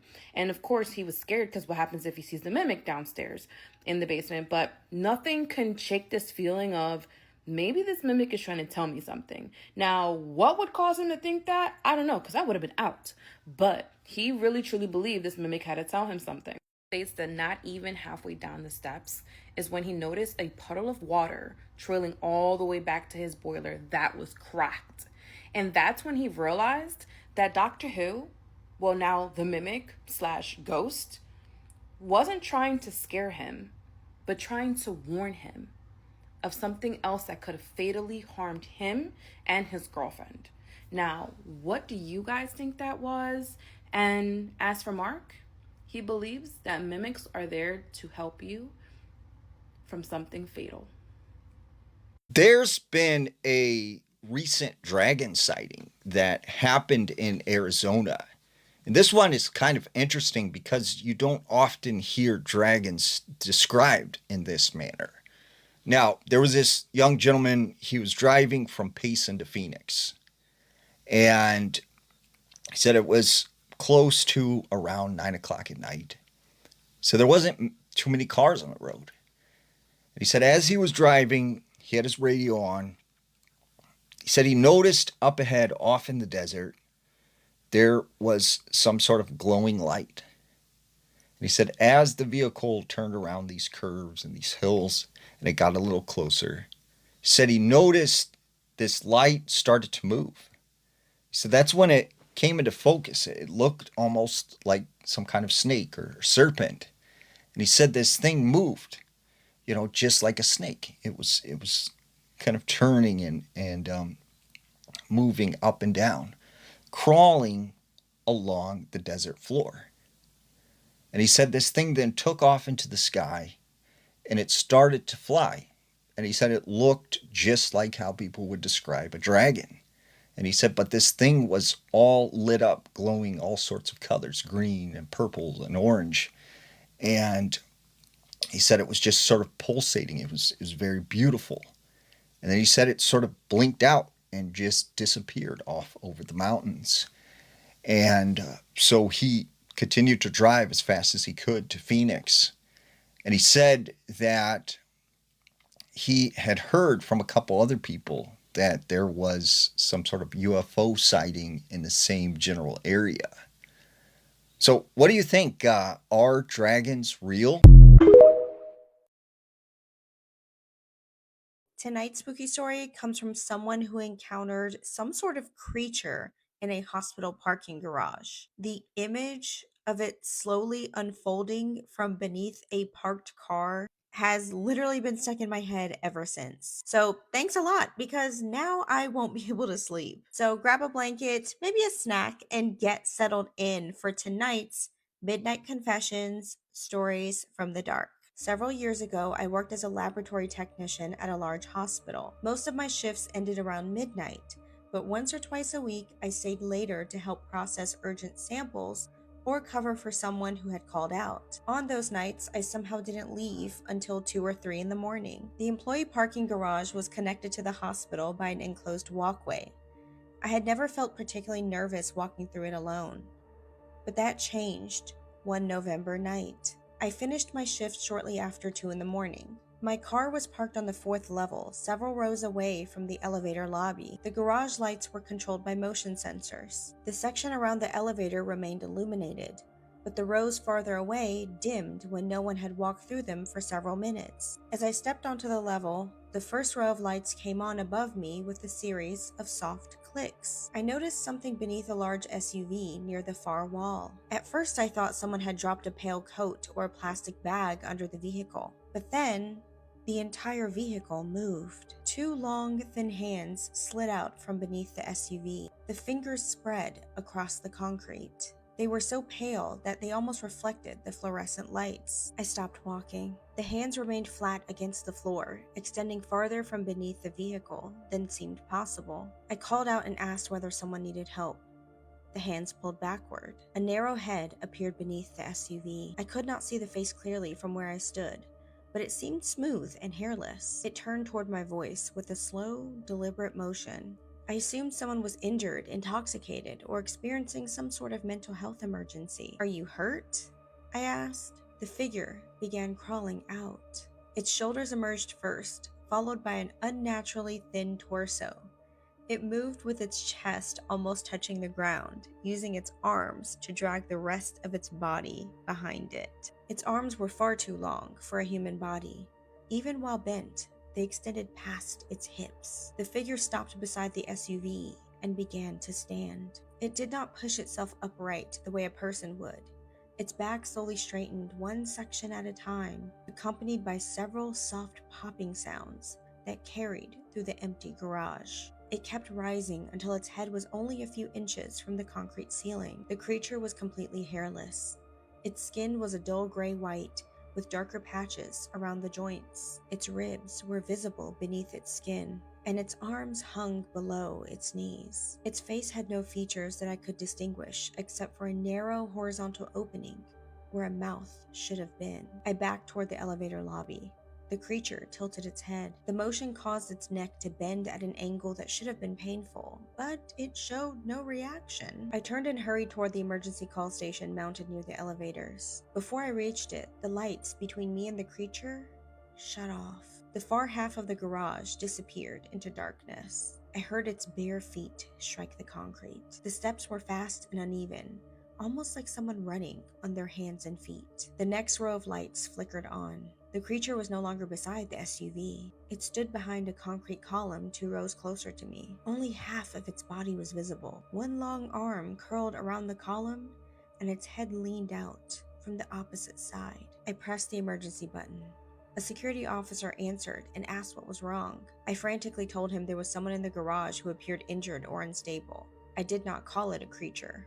I could barely form the words to describe what I had seen, and I was afraid he would dismiss me if I sounded hysterical. The officer told me to remain near the elevator lobby. He was coming from the first floor and would reach me as quickly as possible. The lights around the creature switched off again.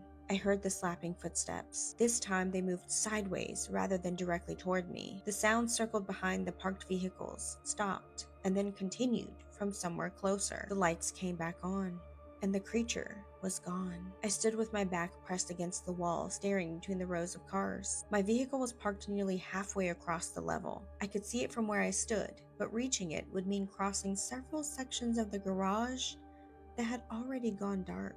I decided to wait for security. Then I heard something scrape against the ceiling above me. I looked up. The creature was clinging to a concrete beam directly over the elevator doors. Its limbs were wrapped around the beam in impossible angles. Its knees bent outward, and its long fingers dug into the narrow grooves in the concrete. Its head hung upside down. The slit in its face slowly opened. There were no visible lips or teeth, only a dark opening stretching wider than a human mouth could. I screamed and ran. The lights came on above me as I moved through the first row. Behind me, something dropped heavily onto the concrete. I pressed the unlock button on my key fob. My car lights flashed several rows ahead. The next section of the garage was dark. I pointed my key toward the car and pressed the panic button. The horn began blaring and the headlights flashed repeatedly, casting brief bursts of light between the parked vehicles. Each time the headlights flashed, I caught glimpses of the creature moving between the cars. First, it was crouched beside a sedan. Then it was standing beside a support column. Then it was on top of a vehicle, its long limbs spread across the roof. I never saw it move between those positions. The light would disappear, the footsteps would begin, and then when the headlights flashed again, it would be closer. When I finally made it to my car, I opened the door and threw myself inside. The locks clicked down just as something struck the rear of my car. The entire vehicle rocked forward. I started the engine and called security again. The officer told me he'd reached the level and asked me to sound the horn so he could locate me. Before I could answer, something landed on top of the roof. The metal bent inward above the passenger seat with a deep groan. A slow scraping sound moved across the top of the car. The roof dipped beneath the weight as the creature crawled toward the windshield. Long fingers curled over the upper edge of the glass. The nails were dark and cracked. Each finger was thin enough that I could see the joints pressing beneath the skin. Then the creature lowered its head upside down in front of the windshield. Up close, its face looked stretched and unfinished. There were shallow depressions where eyes should have been, but no openings. The narrow mouth pressed against the glass. Warm condensation spread across the windshield. The creature dragged its fingers through the fog, leaving 5 long streaks.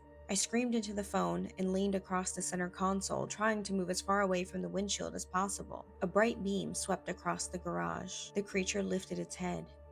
Another beam passed over my car, followed by the sound of a man shouting. The weight vanished from the roof.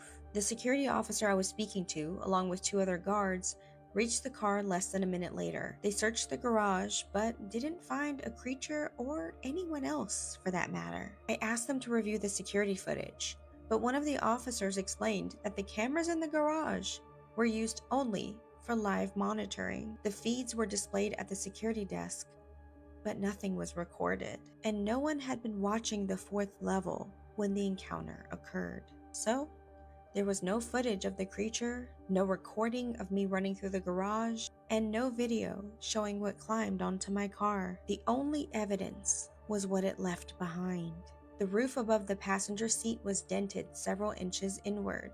There were long pressure marks near the top of the windshield where its fingers had curled around the glass. The condensation still covered the outside of the windshield, with 5 long streaks dragged through it. One of the security officers suggested that a person had climbed onto the car and run away before they arrived. He could not explain how someone tall enough to reach the ceiling had vanished from a secured garage, or why none of the guards saw anyone leaving. After that night, I was too scared to continue working nights. I transferred to a shift that ended before dark and started parking in an outdoor lot near the main entrance. I never found out what I saw in that garage. Now, if that had been me, switching shifts would not have been enough. I would have quit immediately because there's no way I could ever walk back into or around that building again. Let me know what you think was following her in that garage. And as always, thanks for spending the night with me. If you love spooky stories, be sure to follow for more Midnight Confessions.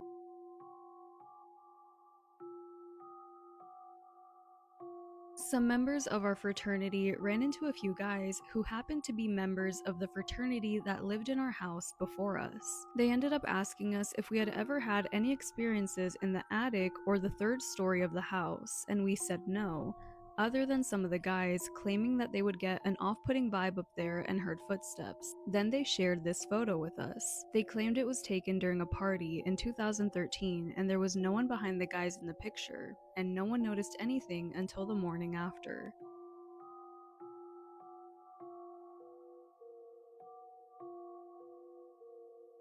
I work at a bus terminal. One night, I recorded what many of us believe could be a ghost. We think it might be the spirit of a coworker who several years ago was tragically crushed to death by a bus. That night, I was working my shift alone. At first, I thought someone was trying to scare me, and I spent quite a while trying to explain it that way. However, I realized that aside from me, the only other people at the terminal were busy, and there was no one nearby. That's when I decided to start recording. To this day, I still don't have a clear explanation for what was captured on camera. This happened at the bus terminal in Ciudad Juarez.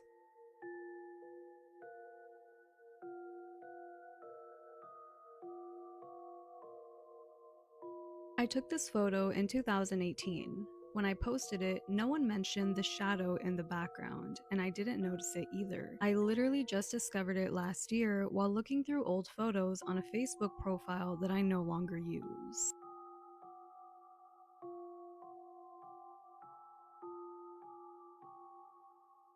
Okay, so if you follow me, you know that I've been dealing with this thing since I did a seance in my parents' basement when I was a child, okay? And if you don't know that story, it's somewhere pinned on my page, okay? Go catch up and then come back to this one because this is a story about ZOZO, which you guys have reminded me not to fucking say that out loud. This is like one of the last big scary things that have happened other than like small little bumps in the night. This night in particular, it started out like usual, like the heaviness in the air that comes with this. Honestly, I had that kind of feeling that something was watching me from the corners, which I do get a lot. Whatever, my husband had fallen asleep on the couch, my daughter was asleep, and I was the only one awake. I was in the kitchen cleaning up when the hallway light behind me flickered, which was nothing new because he likes to play with the lights all the time. I say he as in ZOZO. Or whatever the fuck entity he's got following me around. But then that's when I hear my husband's voice, and he's like, babe, come here.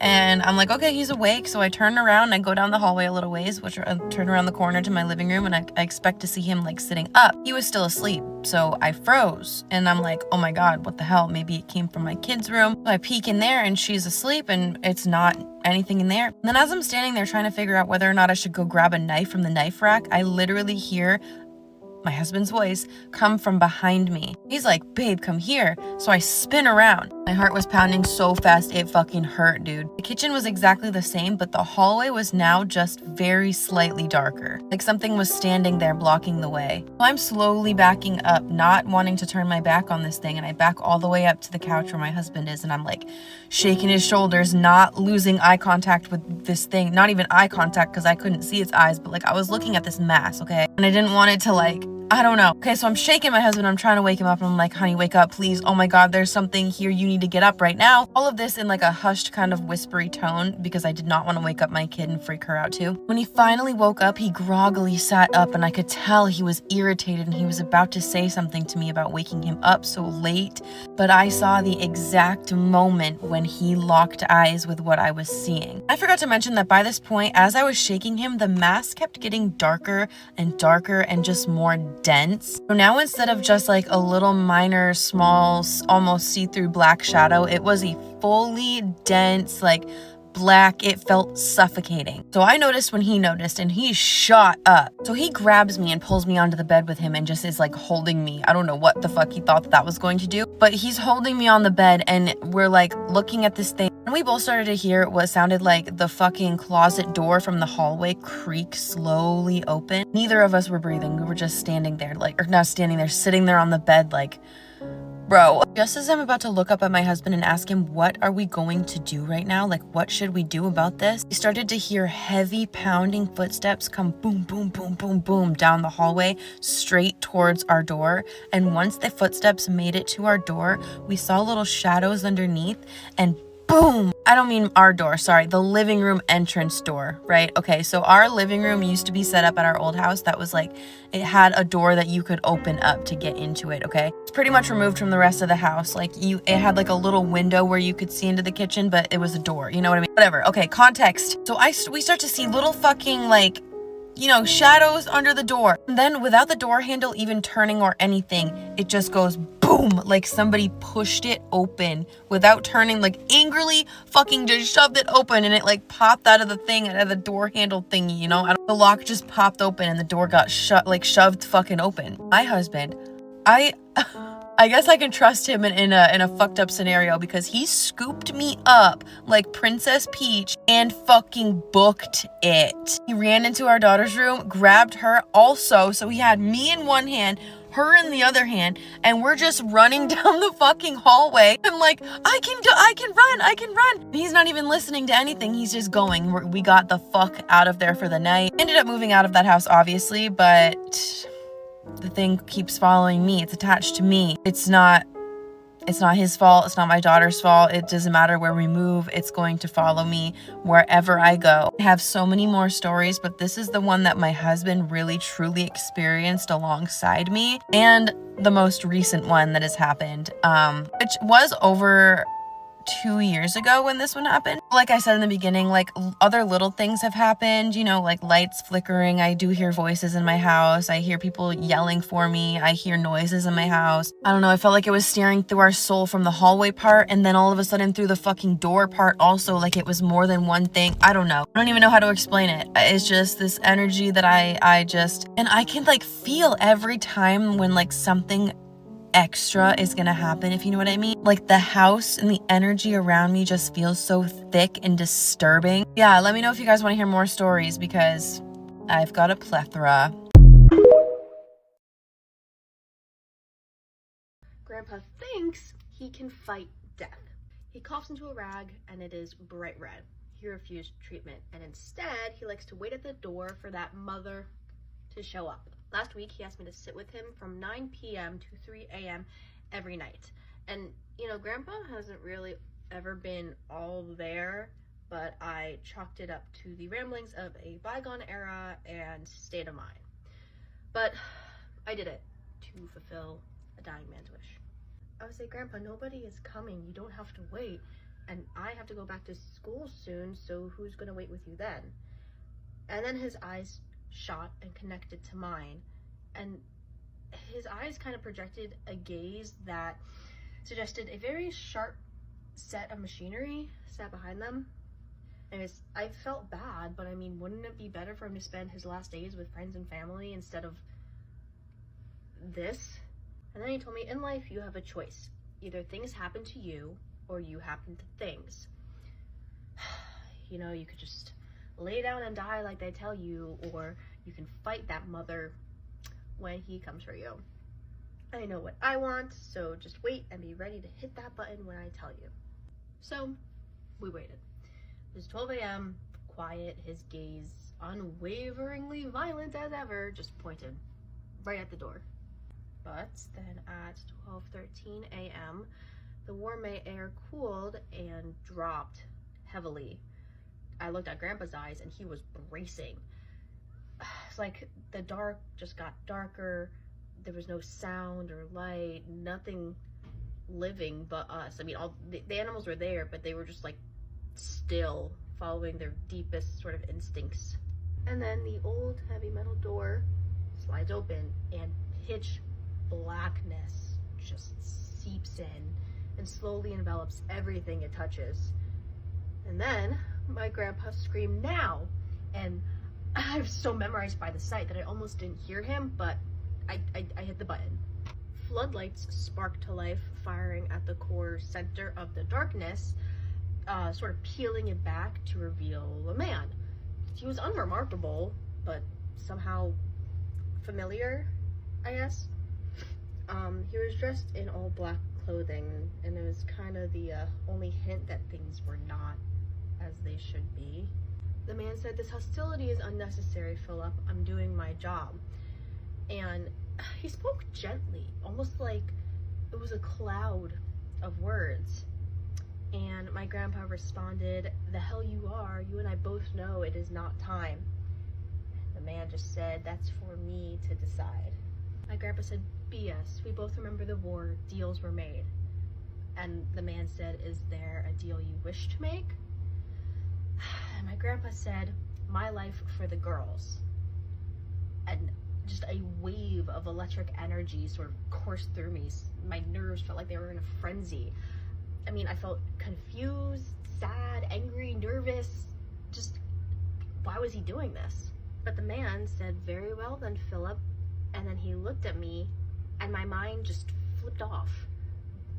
Literally like a switch. I came to the next day in a hospital bed. They told me that Grandpa's lungs had finally gave out and the shock made me faint. And when they were checking me out to make sure that I was okay, they caught a blood clot that had been traveling towards my lungs. But they caught it just in time. My grandpa left a note that was addressed to me, and on it was a single word: fight. Avoid the Appalachian Mountains at night. Welcome back to the series where I tell true horror experiences submitted by you, the viewers. Today's experience is submitted by viewer arispans.707. Thank you so much for submitting your experience to the channel. Honestly, the more I hear about this place, on one side I am less likely to go, but on the other side my curiosity starts to grow. But let's be honest, sometimes questions are best left unanswered. Anyway, without further ado, let's get into it. Today's experience takes place in North America, Canada. This happened in New Brunswick, specifically the region within the infamous Appalachian Mountains. When I was in the 8th grade, my school held these annual trips to this rural campsite deep within the woods. We stayed by this beautiful lake in those classic Friday the 13th looking cabins that were in turn surrounded by a dense woodland. You know, so packed together you honestly couldn't see past its tree line. Throughout the years, the senior kids would tell us these scary stories about how the woods were on top of an old abusive residential school, and in turn were then haunted by the souls of deceased children and nuns. You know, anything to scare us. Anyway, every year we'd play this massive game of manhunt that took place just before nightfall. The teachers would count to 30 while the students hid, and once the time was up, they'd come looking for us with flashlights until only 3 remained. And those 3, you ask? Well, they would be showered with awards such as school spiritware, treats, or something along the lines of that. This year, me and my 2 best friends, well, we didn't come to play, no. We came to win. So as soon as the countdown started, we made a beeline towards the shore of the lake. And it was there that we schemed up the most foolproof plan of them all, lifting up a flipped canoe and hiding underneath it within its interior. Genius. Fast forward 10 minutes of hiding and we were still not found. And Well, the plan went completely out the window. We all collectively agreed that being found was far better than staying cramped under this canoe for even another minute. So we all carefully lifted it and delicately placed it beside us, expecting to immediately be greeted by the beam of a flashlight, accompanied by a very loud and rather unfortunate gotcha. But instead, we were met by a complete contradiction of dark skies and total silence. What was strange was the lack of anything, really. There were no sounds of crickets, just the faint silhouettes of long grass and trees swaying in a silent wind. But it didn't take long at all before that silence was interrupted by something shuffling in the woods ahead. Instinctively flicking our heads towards the source of the sound was when we first saw it. The outline of a near 8-foot tall deer or creature or something that appeared to be standing perfectly on its hind legs. We were absolutely terrified and in a state of complete shock as the creature paced back and forth, no more than a couple feet away from us.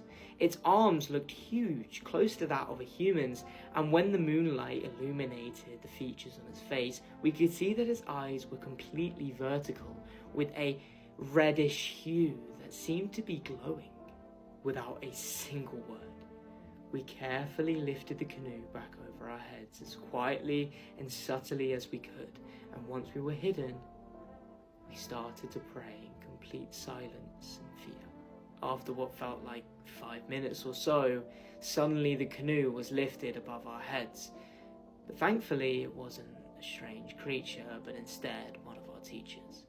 The relief on her face was rather fleeting as she immediately went into scolding us, saying that we had been hidden for 2 whole hours and that we should have used our common sense and gone back to camp. But I don't know, it felt like we were only hiding for like 20 minutes. We tried to explain to her what we had seen and what had happened, but she was having absolutely none of it, saying that we were imagining things or making excuses, sending us back to the cabin to get some sleep.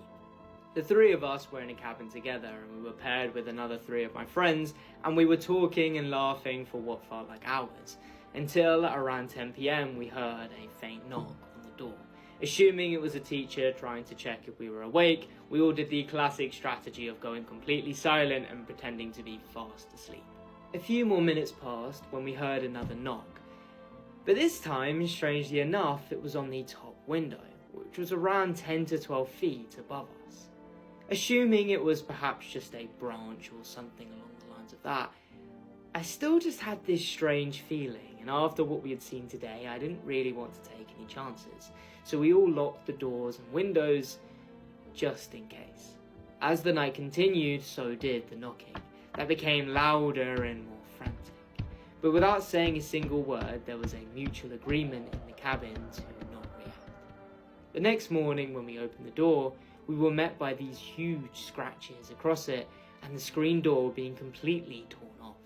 The teachers said it was just coyotes, but I knew it was something else. I often wonder if the creature from the shore had followed us back to the cabin. Perhaps it knew we had seen something we shouldn't have. But one thing is for sure, I'm glad we locked the door when we did. Because unlike the canoe, it knew we were in there.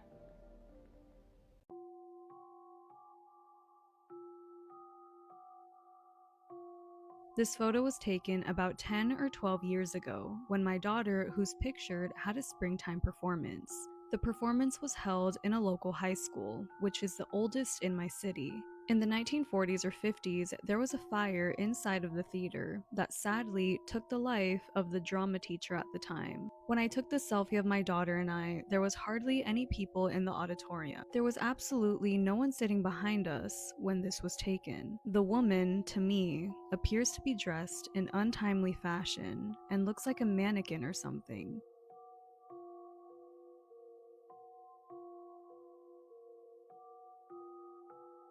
I wanted to share this video that we captured at the Warren Occult Museum earlier this year. Not far away from the actual Annabelle doll, my friends and I had been in the middle of investigating other artifacts and listening to our guide speak when a flashlight that had been sitting on the table motionless for almost an hour suddenly rolled off.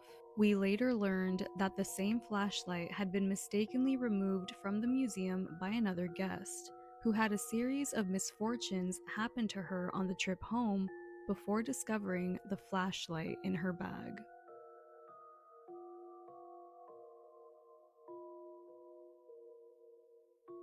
This picture was sent to me by my friend. This is from my hometown in the Philippines. The picture shows a CCTV footage screenshot of an old woman sleeping in her living room. In the corner, there's a woman sitting nearby wearing a long white dress with long black hair. The old woman was completely alone at that time.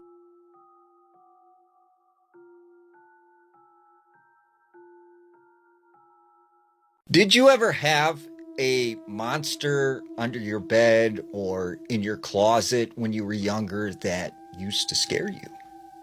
Believe it or not, this is a common occurrence.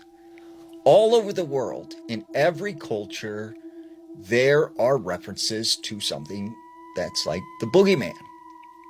They have given it many different names. The Sack Man, the Dark Man, El Cocoy, right? And throughout various regions around the world, all of the stories are the same. This dark entity that hides out in dark spaces like closets or underneath the bed. And it preys on young people. And when you look at anything that is evil, right, it tends to gravitate towards spaces that are dark, that are small, that are scary, and even terrifying. And also, when you think about a young person, to be able to make them afraid, that is sort of the ultimate infusion of fear, what these things feed on. Now, I had a monster in my closet when I was younger.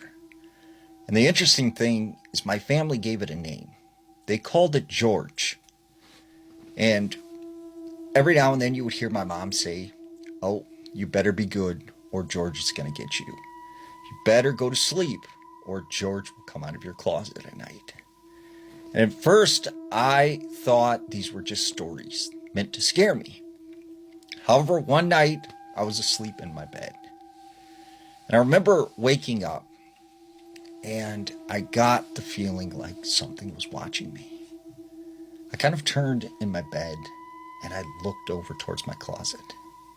Now, out of the corner of my eye, I could have sworn I seen something moving, because the closet door was slightly cracked open. For a brief second, I hear this, like the door opened up just a little bit. So I quickly turned over in my bed and I threw the blanket over my face. And after about 15-20 minutes, I fell back asleep. But then I started to have this very vivid dream. I remember being in this very thin room that sort of reminded me of the back rooms. And I was walking down this hallway, and I remember seeing a room that was really well lit up. And as I go into this room, there's this door. There's just this big red door. And all of a sudden, this door flies open, and I see this monster, this hideous-looking creature. It had this very tall head that was very zigzagged. And it had this triangular, deep, long face. These bright yellow eyes had these sharp, jagged teeth with rows and rows of these sharp incisors. And this thing just started screaming. And I remember being pulled into the closet, and there was nothing I could do. And just before I get to this boogeyman creature, whatever it was, I wake up. And as I look at my closet, it is wide open. So I jumped out of bed and I ran into my parents' room. And I told my mom about it. She said it must have been George. Now, the funny thing is George was sort of this thing that was used throughout my family. This name that we gave the boogeyman. And what's interesting is one night, my aunt watched myself and some of my other cousins at her house. And I remember very specifically, we were all upstairs and we wanted to play a prank on my aunt and scare her. So we told her that someone was in the basement. And she goes, "What do you mean there's someone in the basement?" We said, "There is a man downstairs. I think his name is George." And so my aunt, was kind of concerned. She goes to the basement. She opens the door, she turns the light on, and she goes downstairs. Well, we slammed the door shut and we locked it from the outside. And we hear her say, "Hello, hello, like, what are you guys doing?" But then she started to scream. And we hear her come running up the stairs and she's banging on the door like, let me out, there is a man down here. There really is a man down here." And she's screaming. And we tried to get this door open, but it is stuck. It will not open. Eventually, we managed to get the latch open, and my aunt comes running out. She grabs all of us kids, and she takes us and puts us in the car. And later that night, she was talking to her parents, my aunts and my uncles, and I overhear them saying that she said she's seen this terrifying looking man standing in the corner of the basement. And she said, it's funny because we joke about this George character all the time, but that looked like George. And so it was in that moment I wondered, did we somehow create George and make him real? So what do you think? Have you ever had a monster under your bed or in your closet? This is probably the scariest case to come out of the Appalachian Mountains. Now, this one is personal to me because I actually worked on this case. Now, I had a friend who lived in North Carolina, and he was a paranormal investigator. He reaches out to me one day and is like, "Hey, so I got this weird case, and, I'm kind of stumped. Like, could you help me with it?"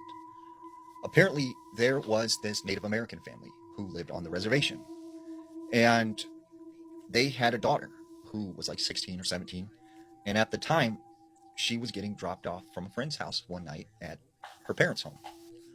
Well, her friend drops her off, and she said when she got out of the car, she had to walk down this like bumpy, gravelly, muddy road. And she said as she's walking down this gravel road, and right next to her, is the woods, she sees this man standing on the side of the road. And she said he had this black hat on, a black cloak, and she said she couldn't really see his face at the time because it was turned. And she said as she walked a little closer to him, he turned his face, and she said he had no mouth, no nose, but these solid red eyes, and he was just staring at her. Well, she said, she walked as fast as she could to the house, and this man began, following her. So she runs inside her house, and she's, screaming, crying at this time. Her dad's like, "What's going on? Why are you crying?" And she said, "There's this man out there in a hat, and, he was following me." So her dad runs out of the house and just starts looking for this guy. He doesn't find anyone. He doesn't see anything. And he's like, "You sure there was a guy out there?" And she's like, "Yeah, I seen him, he was on the road, and he was, followed me to the house." So a couple weeks pass, and they start noticing that their daughter is waking up at night from having these terrible dreams, that she is seeing this man in her room.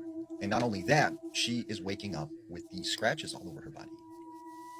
In the next coming months, right, there was something banging on the windows, banging on the doors, right? They could hear scratching sounds coming from the roof all night long, except when the father would go and investigate and try to figure out what was going on, he couldn't find anything. And then one night, the daughter is having this terrible nightmare, and the mother in the other room, she could hear this going on.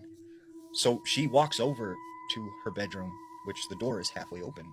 She looks in, and she said she could see a man standing next to her bed with this hat and this cloak on. She goes in her room, she flips on the lights, and she said it was gone. And not only this, this thing was, attacking, this girl was attacking their home. It had left scratch marks on the truck, on the home. There were claw mark footprints all around the home. These are real pictures from some of the damage that it was causing and the scratch marks that it left on this girl. Now, I started looking into this case and I started researching what we come to know today as the Hat Man. And as I got deeper into this case, I started to notice weird things were happening to me. Like, I lived up in Chicago at the time, and one night I'm asleep, and I just remember it was 3 in the morning. I wake up to the sound of a scream, and I'd never heard anything like that before. So I immediately jump up. I think someone's in the house. Like, what is going on? I searched my entire home. There was no one there. The doors were locked. The windows were closed.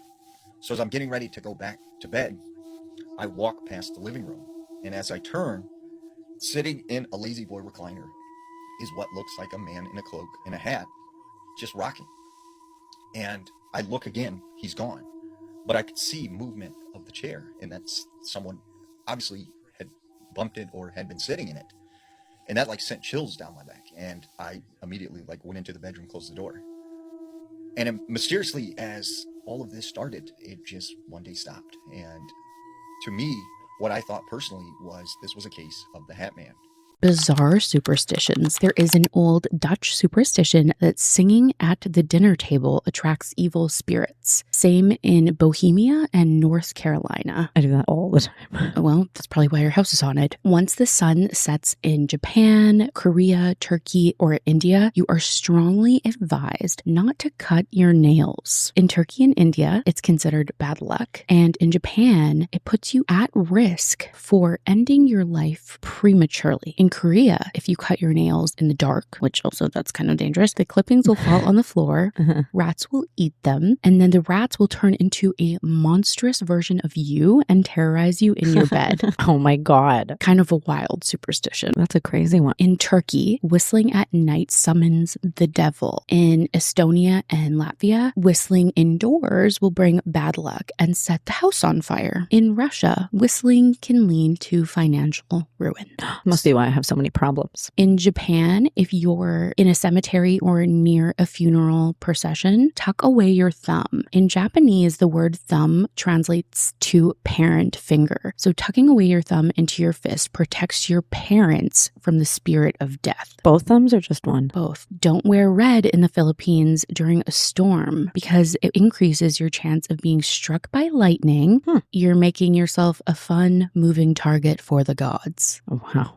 Isn't that kind of funny though? That is kind of funny. Thanks, Jesus. The gods are watching you. You're wearing red and they're like, bang. In South Korea, sleeping in a closed room with an electric fan will leave you dead by morning. This likely came from the 1970s when the South Korean government released anti-fan propaganda to stop people from using energy. The theory is that the fan's blades chop up oxygen and turn it into carbon dioxide, making the air impossible to breathe and therefore fatal. In Turkey, don't chew gum after the sun goes down because it turns into the human flesh of the dead. Yum. Oh my God. Hell yeah. I kind of love that. I like that one too. I would love to like just be chewing gum, even though I don't chew gum, but I would just to get the flavor change. Yeah. Totally. Spearmint to rotting flesh. Well, hopefully it's not rotting. Or just could be fresh flesh. We should come up with a gum line. Fresh flesh. That's such a good idea.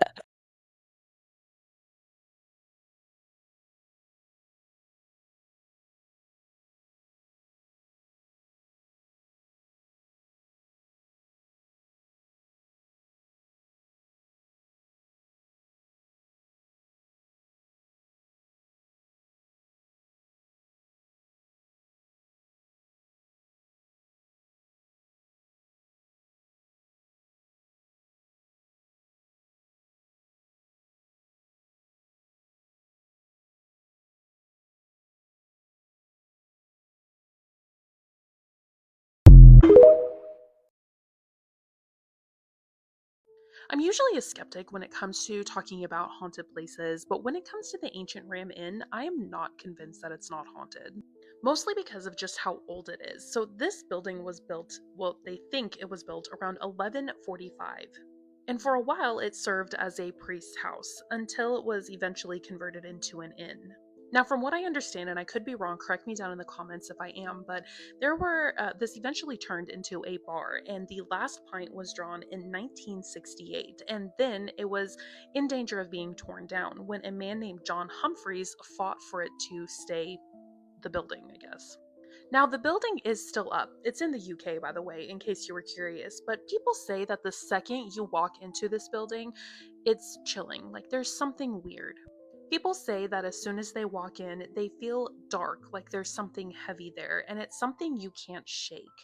Now, you could probably argue that it's just because it is such an old building and that there's not a lot of natural light in there, and so it would feel really heavy, but people say that there have been many interactions with ghosts that just cannot be explained. Specifically, the bishop's room. There was a medium who walked into the room, and as soon as they opened the door, they were lifted off of their feet and thrown across the corridor. People have also claimed to see ghostly apparitions who appear out of nowhere and then walk across the room. There's several monks who have been seen shimmering in corners, but probably the most terrifying that I read about was that of a man screaming who was brutally beaten to passing, and his head was then shoved into a fire. People also talk about the attic and feeling like a strong sense of sadness when they walk up into the attic. Apparently, an innkeeper's daughter her life was taken in the attic, and that's why people feel like they have this dread when they walk up there. And then going back into the bishop's room, people who have tried to stay the night there have often been awoken to the sound of something being drug across the floor. Personally, I find this one absolutely terrifying because what is actually going on here? It is such an old building, and there's more than likely way more history than what we know. So what is really going on, and do you think this place could actually be haunted? Would you stay the night? Let me know your thoughts down in the comments, and follow for more spooky things.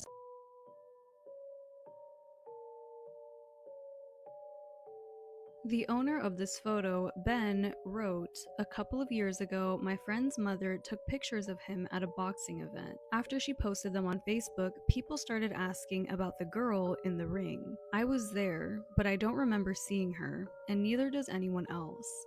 We looked into it and discovered that the venue had previously been a children's home that burned down. My friend believes that the marks on the girl's arms are burning scars."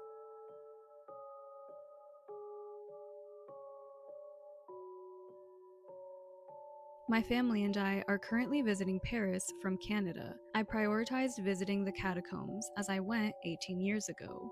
I took countless photos, including several down some pitch black tunnels that were gated off. I was just scrolling through them all and came across this one, which was taken in one of those pitch black tunnels with my phone's flash. Maybe it's a trick of the light or some shadows bouncing off of the rocks, but to me, it looks like a person. I feel like I'm losing my mind.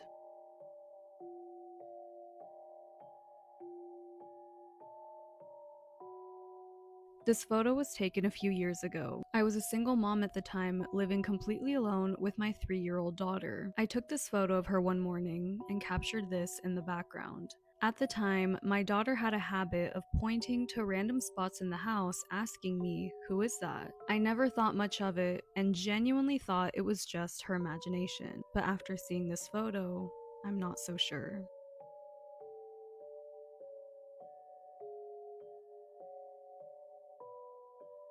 This girl lived in the middle of nowhere and someone kept dropping off porcelain haunted dolls to her doorstep. Welcome to another episode of Creepy Corner with Ken. Like always, if you guys have any stories that you want me to share on my page, you can send it to the email that's in my bio, but let's go ahead and get into the story because this one absolutely terrified me. I really need a sip of my comfort beverage in order for me to get through the story.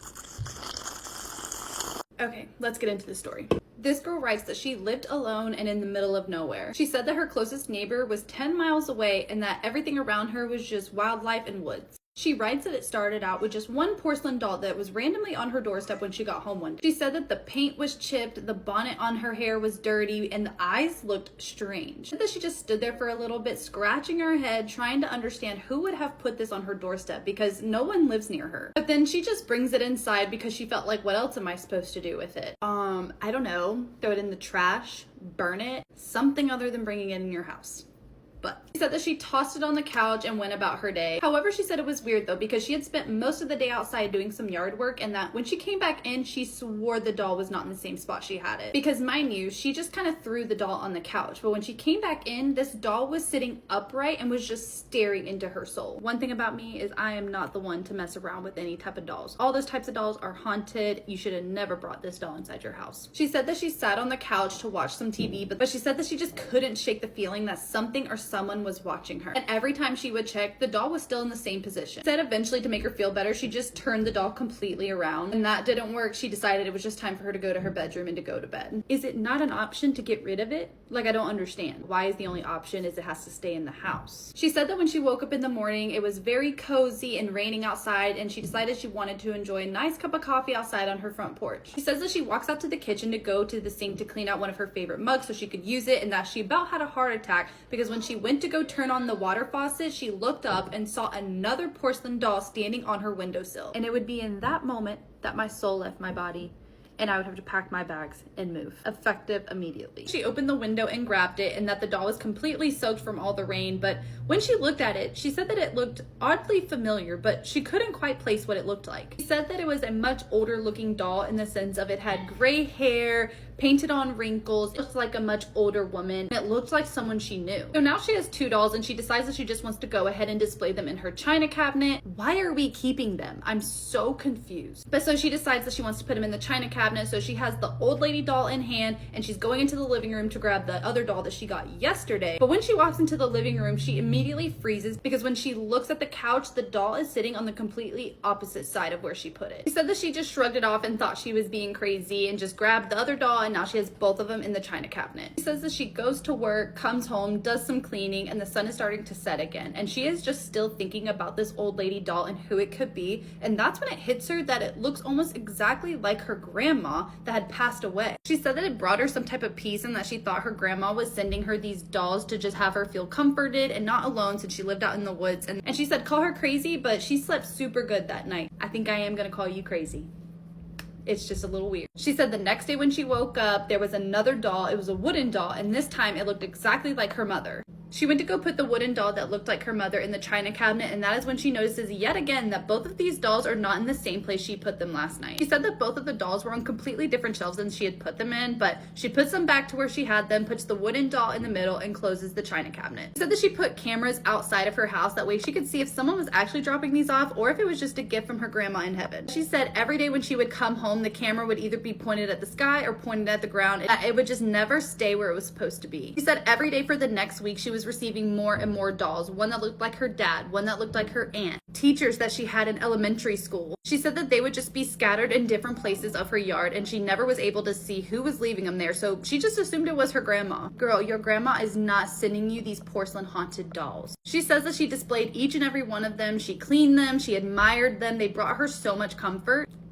Okay. She said when she was done admiring them for the night that she went and sat on the couch and turned on the TV, but as soon as she did that, someone just started banging very loudly on her front door. She said she checked her watch and it was 10 o'clock at night and there was no one that was supposed to be coming over. She said that she very cautiously opened the door and that when she opened it, it was this little girl that was maybe 10 years old. She was soaking wet, her skin was pale as a ghost, and she noticed her eyes were just pitch black. I don't think I could have slammed a door any quicker than I could in that moment, because absolutely not. Because the only thing scarier than haunted dolls is a haunted little kid. But that the girl looks at her and goes, "Hi, sorry to bother you. Have you seen my dolls?" And she continues and just says, "Do you think I could come in and look for my dolls? I really miss them and have been looking for them." No, because why do you have dolls that look exactly like all the people that are in my life? Why are your eyes black? Absolutely not. You're not coming in here. But the girl writes that she looked at her and just goes, no, you cannot come in. She goes to close the door and she immediately sees that this little girl's face goes from a smile to just immediate rage. But she closes the door and the girl just begins to keep knocking over and over again. To make it even creepier, the girl writes that she closed the door, went back to watching her movie, and just had a smile on her face and said, "Sorry, these are my toys now. Finders keepers." I hope you guys enjoyed another episode of Creepy Corner with Ken. That is absolutely terrifying and weird. I don't know if it's creepier about the dolls or the fact that she loved these haunted dolls so much, but I hope you guys enjoyed this video. If you guys have any stories that you want me to share on here, send them to the email that's in my bio. But y'all make smart choices, and please do not keep any haunted dolls in your house. If you don't like hearing about creepy things that happen in abandoned buildings, don't watch this video. Back again with another real ghost story, and this one comes from a follower named John, and it took place in Stamford, Connecticut. John said that there wasn't much to do as a teenager in Stamford, Connecticut, but there were a lot of abandoned buildings in the area, and it was very common for teenagers to go explore these buildings when they were bored. And 5 minutes from downtown, there's this building called the Stamford Jewish Center, which used to be a all-boys school for Jewish.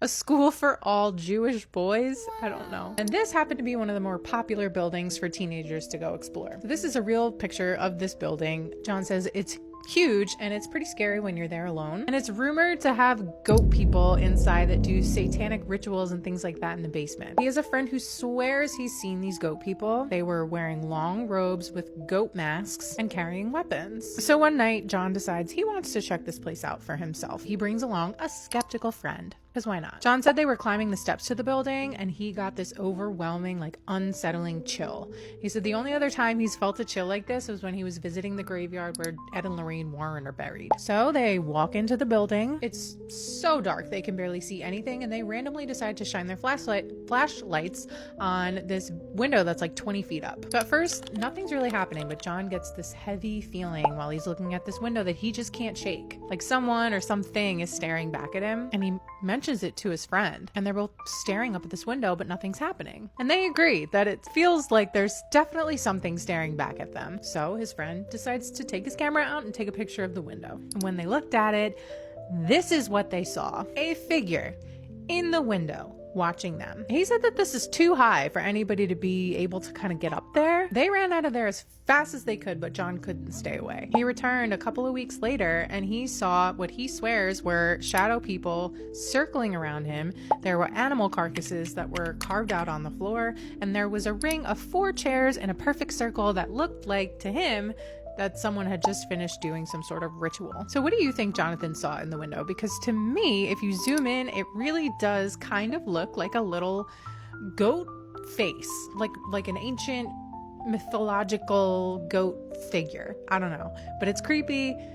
And yeah, would you go in this building? I don't know if I would mess with abandoned buildings like that. I don't know. I would need more than a flashlight and a skeptical friend to enter. I'd love to hear what you guys think about this, and if you've ever had a weird experience in an abandoned building, I would love to hear about it. Please send it to the email in my bio. Okay, bye. I was born, raised, and still live here in the Appalachian Mountains, and growing up here, you're told a certain set of rules to help keep you safe while you're out in the mountains, especially at night. These rules have been passed down throughout generations and generations for hundreds of years. They do get a little weird, so bear with me. Rule number 1, lock all of your windows and doors and close all your blinds at night. Or your curtains, or whatever you use. Just make sure your windows are covered. If you see something weird, no you didn't. If you hear something weird, no, you didn't. If you're out in the woods alone and you hear somebody calling your name, even if the voice sounds familiar, if you know that person's not out in the woods with you, do not respond.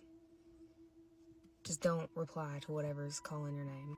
Y'all really don't like this one, but if something chases you, do not run. Y'all always want to know why, but running initiates the predator versus prey instinct. It becomes a game for them at that point. Don't go outside alone after dark, or don't go into the woods alone after dark. If you want to sleep outside, that's fine. Sleep in a tent or keep a fire burning all night long if you want to sleep in a hammock. Or remember, these are just rules that have been passed down, that I've been told, that I've heard throughout my life. Never whistle, especially if you're out in the woods. If you're out in the woods and all of the wildlife and everything, like the birds and the insects and everything just falls silent suddenly, it's probably a pretty good sign that you should start making your way back to wherever you came from. Whether that be your car or your campsite, start heading back. So you don't have to believe them if you don't want to, but maybe you'll want to stick to them if you come to visit. It's been a long time since I've done a video like this, so I feel like it was overdue. Anyway, let me know if you want a part 2. Whoever was harassing this lady snuck into her bedroom, cut holes in all of her underwear, and then peed on all of them. Welcome to another episode of Creepy Corner with Ken. Like always, if you guys have any stories that you want me to share on here, you can send it to the email that's in my bio. But let's go ahead and get into the story because this is absolutely bizarre. This didn't happen to the person that's writing it, but it happened to her coworker. She writes that her coworker was a super nice lady. She was married and had kids. They both worked for a company that sold advertising specialties. She said that there were 6 of them that worked in the outside sales department. And so naturally, they all were super close. They were always talking about everything going on in each other's lives. She said normally it was just random things and some drama going on in everyone's family life. However, her coworker Brenda was going through a rough patch in her marriage. Her and her husband were both seeking counseling and just doing their best to make it work. She said that she had met Brenda's husband before and definitely didn't like him, but really couldn't put a finger on why, but she just got a bad vibe. I have definitely met people where I just immediately get such a bad vibe from them, so you gotta trust that intuition because normally it's right. She said that he just really seemed like the obsessive and controlling type, but that she was only 22 years old and her drama normally consisted of going out late at night with her friends, but she would definitely listen to Brenda when she would talk about this stuff. However, one day Brenda all of a sudden started getting really creepy letters at her home and at her work. At first, it started off as flirtatious, almost like she had a secret admirer, someone that had a crush on her and was just trying to get her attention. She writes that Brenda would share them both with her coworkers and her husband and that she just thought it was really weird. But then pretty quickly, these letters turned more explicit. They were a lot more violent, a lot more aggressive. The person writing these letters would write stuff like, "I'm gonna hunt you down and slit your throat," a whole bunch of crazy stuff. This person would start calling her work and she would answer and they would just whisper very violent, aggressive things to her and threatening her life. She was definitely at a point where she was getting very scared about it all. But then things really take a turn because one morning she got up to get ready for work, used the bathroom, came back into her room to get dressed. That's when she noticed that whoever is writing these letters had snuck into her house, found all of her underwear, cut holes in all of them, and then had just peed all over it. Not gonna lie, that would have just really made me mad. That is just so unnecessary. Why would you pee on all of them? That is just weird. That she got to work and told her coworkers about it and they said, okay, you have to call the police. We're scared for you and your kids. And she 100% agreed. She calls the police, she files a police report, but still these letters and calls every day were coming in. And she mentions that every call had a no caller ID and there was no way to trace who was calling her. However, about a week later, an arrest was finally made. They had finally caught the person doing this. And if you weren't suspecting it yet, it was her husband. So her husband was out here in the room cutting up his wife's underwear and peeing all over them. And for what? No wonder your marriage is in a rough patch and you're going to counseling. You're a freaking psycho. But to make it even worse, she ends up staying with him. Apparently they worked through it and they're still together. Not gonna lie, I'm judging her a little bit for this one because, excuse me, why would you pee on all my underwear and cut holes in them? You're sending me threatening letters, threatening me on phone calls, you're threatening me on emails. And for what? Matter of fact, I'm divorcing you right now and taking the kids with me because none of us need to be around you. Just absolutely bonkers. But I hope you guys enjoyed another episode of the Creepy Corner with Ken. Like I said at the beginning of this video, if you guys have any stories that you want me to share on here, you can send to the email that's in my bio. But y'all stay safe out there. And if your significant other does anything like this, please leave them. So if you're home alone, I highly suggest you don't watch this video that I'm about to show you guys. The story starts off with a couple that live in France, Alex and Lola. They're sleeping when out of nowhere they start to hear what sounds like whistling right outside of their bedroom window.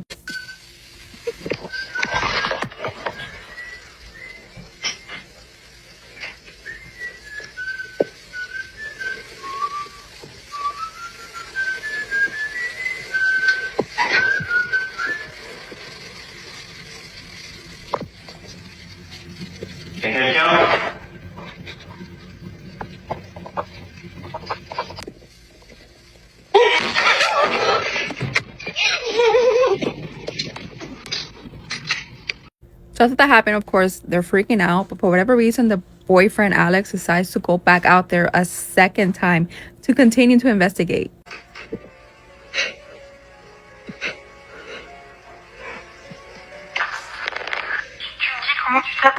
She's calling the cops at this point because she's freaking out.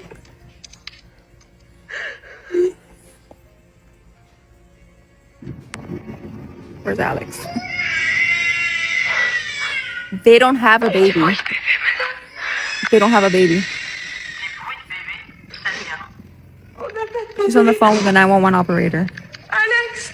Ça vient pas de chez les voisins, ça vient bien de chez vous, vous êtes sûr?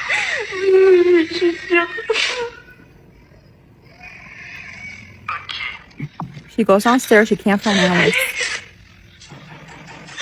She hears knocking.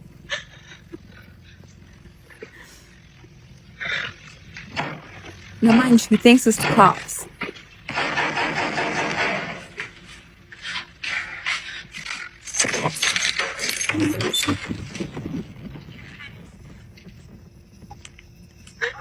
Where are the cops? So after that, Lola ends up going back upstairs trying to find Alex, and that's where the video cuts. As far as I know, the couple has not posted anything else since. That is 100% a D word. There was people saying that it was a mimic. That's a D word. It was messing with them. The calling card was having it whistle in the hallway, and when Alex opened the door, it essentially was like an invitation. If you ever hear any whistling, any crying, anything at night, you didn't hear anything. The best way to deal with these things is to pray and pretend like you didn't hear anything. So these things can go prey on someone else, unfortunately. Prayer and ignorance, like just pretend like you're deaf. I ignore so many things, will save you from this nightmare. I'll keep you guys updated if they happen to post again or if anything new happens. My grandmother told me that a long time ago she accidentally drove off a mountain cliff. If you've ever been to Colorado, there is a mountain there called Pikes Peak. And from what I remember, I only was up there one time when I was a little girl. There was no railings. She told me that it was her and a couple of other family members, and they were going up to as far as they could go. They didn't go all the way to the top. But she said when they were turning around, they had to back the car out so they could turn back around and go back down the mountain. She said when she was backing up, she thought she had more space left than what she did, but she didn't. And the car tipped and fell back. And she said she just remembers just saying, "Oh my God," and she threw her hands up. She says she remembers the sensation of falling. She remembers just plummeting and getting closer and closer to the ground. Then she said the next thing she remembers is this big flash of light and the car slamming back down on the road they fell off of and screeching to a halt. And she said they all just sat in the car like quiet and looking at each other like, did we just fell off the mountain, right? We did, right? And she told me she was the one to break the silence. And she said, I don't think it was our time. I think she did die and she jumped timelines. Ever since I had my spiritual awakening, I think about that sometimes because all this talk of CERN and the Mandela effect, I really think she has the ability to jump timelines, and she just hasn't learned to control it, or she doesn't realize she can do it willingly. And that trauma from falling off that mountain triggered it for her. But would that explain everyone else in the car with her? Like, I don't know. It was just so interesting. My grandmother's such a spiritual woman. She's the one that helped me ward off the sleep paralysis demon when I was a little girl. And I'll tell y'all about that in another story. But yeah, that was pretty cool. What do you think happened? So we understand from her explanation why this happened to her grandmother and what she was supposed to learn from it. We all have psychic skill sets. That's why these things happen to us, to teach us. We understand what grandmother was supposed to learn, but what about everybody else? It feels to me like a school field trip, and grandmother was the teacher, bringing her students along to experience something new. No different than if your teacher is bringing you to a science fair. Everyone's going to experience something different, yet experience the same thing, right? They're all experiencing this same science fair, but they're getting something different out of it. And that's what I feel here. So I feel like the person sitting directly behind grandmother, there feels like there's a little bit of a fear. Like, I don't want to, I'm not ready yet. Now that maybe has since changed, but that is what I'm getting from them. I feel like I'm feeling them in the moment. And so that to me tells me that that person may be the youngest of the group, right? Still trying to navigate life on the other side, spirit. And so they're a little reserved. And so their experience was, I'm going to come back to this. And then the other two, I feel like maybe one was in the front seat with grandmother and then right behind them, is a little more aligned. But theirs doesn't feel like I jumped timelines. It feels like there's I was given a second chance. What do I do now? And for some people, that thought process can be paralyzing. And for some people, they do something different with their life. But I feel like those two carry this experience as a doorway to walk through, carrying the experience like almost like you would wear a cross. They're wearing it as a reminder of something bigger than themselves.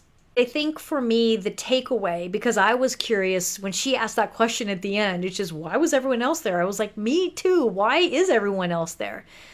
For me, that clarity comes with the description of a field trip, and grandma is the teacher.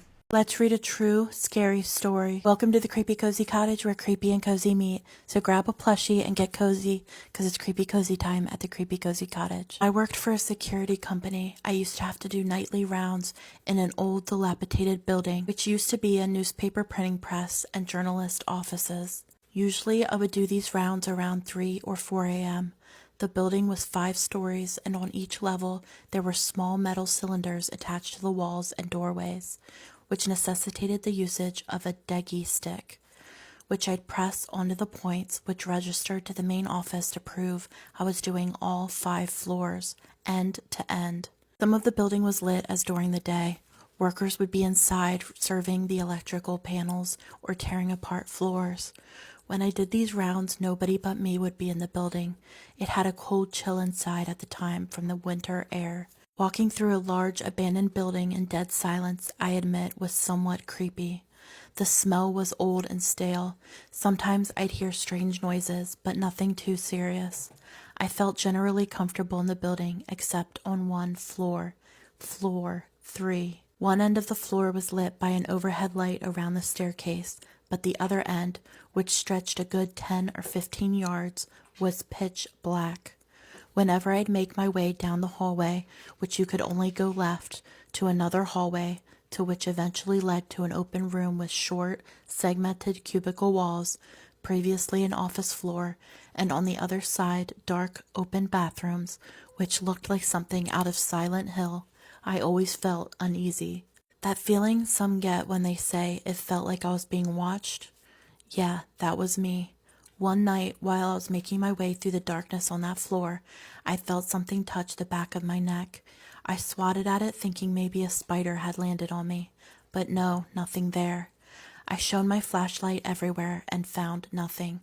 The hair stood on the back of my neck and I made a run for it.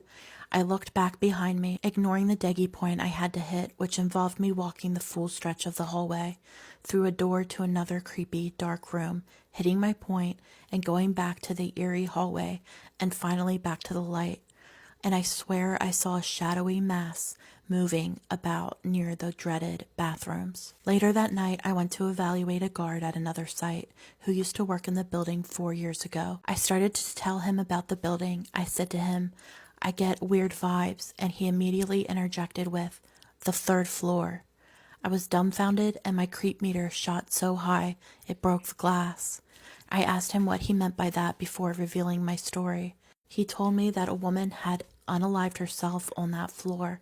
Her husband left her, and she got up from her desk, walked to the window, and leaped out, landing in the parking lot. Not long after, the women on that floor refused to stay past 4. They all avoided the bathrooms. They made claims of hearing voices and seeing shadows out of the peripherals. He used to do rounds in that building during working hours, but one night he stayed late, did the rounds after dark when everyone had left. He felt the same vibes, and he also claimed that on that night he shined a flashlight down in the direction of the bathrooms and saw a tall, black figure, slightly hunched over, standing in the hallway, back towards him, peeking over its shoulder. He bolted out and never went on that floor again, or at least near the bathrooms. As you can imagine, I was not looking forward to my next visit. It went on for several days with nothing eventful occurring. However, that feeling of dread wouldn't subside, only strengthen. Finally, one night, I worked up the courage and said out loud, "If anyone is in here, make your presence known now. Stop messing with me." Nothing. I continued down the dark hallway, through the door into the dark room at the end. Flashlight in hand, I hit my point and re-entered the hallway, passing the bathrooms and going to turn right into the dark. Suddenly, the temperature plummeted rapidly, and I froze. I can't explain it, but I got this sinking feeling in me that something was right behind me. Now, I know that typically when people give their accounts of seeing ghosts or demons, it's usually just tricks of the light or their own minds seeing something that really isn't there. But mentally, they somehow contort reality to fit their skewed beliefs, or that they're seeing something which is not there. Well, I've had that happen to me before, and this was not one of those instances. I was completely awake, engaged, and lucid. I never even really believed in the paranormal or the demonic. I was never religious. Anytime I saw a ghost or spirit, I was able to conjure up a reasonable explanation. What I was about to confront was absolute, formed, and not by any means a trick of light or peripheral movement. I started to walk faster, praying to reach the end of the darkness. My gut told me, don't turn around, don't turn around. But I had to. I couldn't wonder anymore. So I turned. I looked behind me into the darkness. I shuddered immediately and jumped back. What I saw was a black, deeply black figure, darker than the darkest corners of the floor by far, with frizzy hair, tall, with arms much longer than a man's, and in the quickness of the situation, what looked like long fingernails or claws. At first I couldn't believe it. My rational brain deduced what I was seeing was a tall, homeless man or woman hiding in the building. I even called out, "Hello?" I was frozen in place, my heart about to punch a hole through my breastbone. This thing, still and silent, bent down on all fours and started running at me, full speed. And the way it was taking its strides in that split second were short, very fast movements, like a crippled dog chasing the mailman. I turned and sprinted so fast towards the exit door that I fell forward, slamming myself into the door. I opened it to run out, but turned around one last time and shone my flashlight directly back where I'd encountered this thing. There was a beam of light that ran from the floor to the ceiling with a breaker box attached to it, and the door to the box was flapping back and forth, making banging sounds each time it hit the beam. I watched until it stopped. Something had slapped it. You could deduce the wind from me running could have caused this, but it was a good 15 feet away when I passed, and on the opposite side of the beam. This couldn't have happened. After this, I still had to do rounds on this building. I had no choice. It was my job. But from then on, I wore headphones, putting music on full blast, and I'd sprint from end to end. Weeks later, I stopped in the darkness and called out for whatever it was to leave, that I'd refused to communicate with it any farther. To this day, since this happened, I've not encountered anything I'd call paranormal. But that night, that thing, I'll never forget it. I'll never forget the way it ran. It was real, it was full of hate, and I'm convinced it wanted to hurt me or unalive me. I still don't know what I saw in the desert that night, but everybody I told about it had the same answer.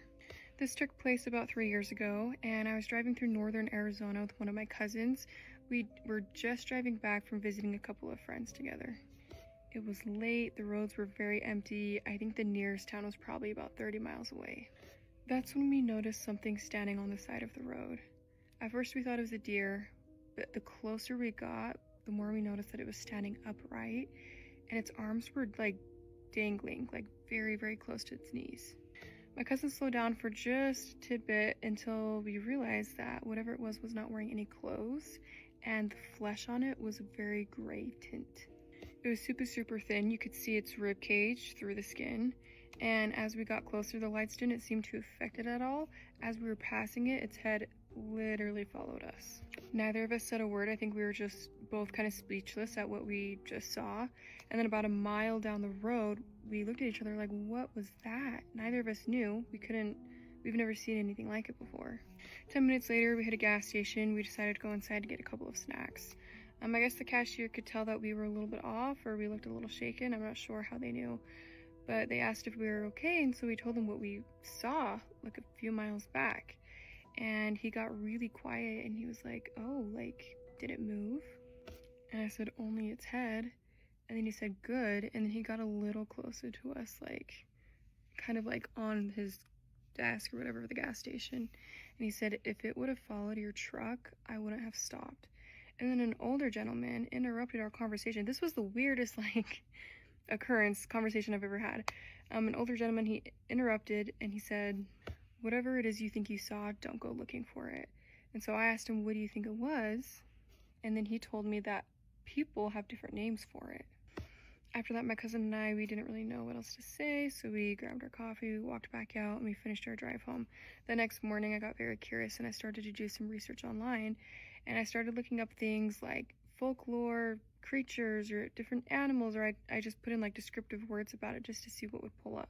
There were a couple things that popped up, but nothing that completely matched the image that I know I saw in my brain. I don't know if my eyes were playing tricks on me, but all I can sum it up to is some states might just be home to things that they don't care if you believe in them or not.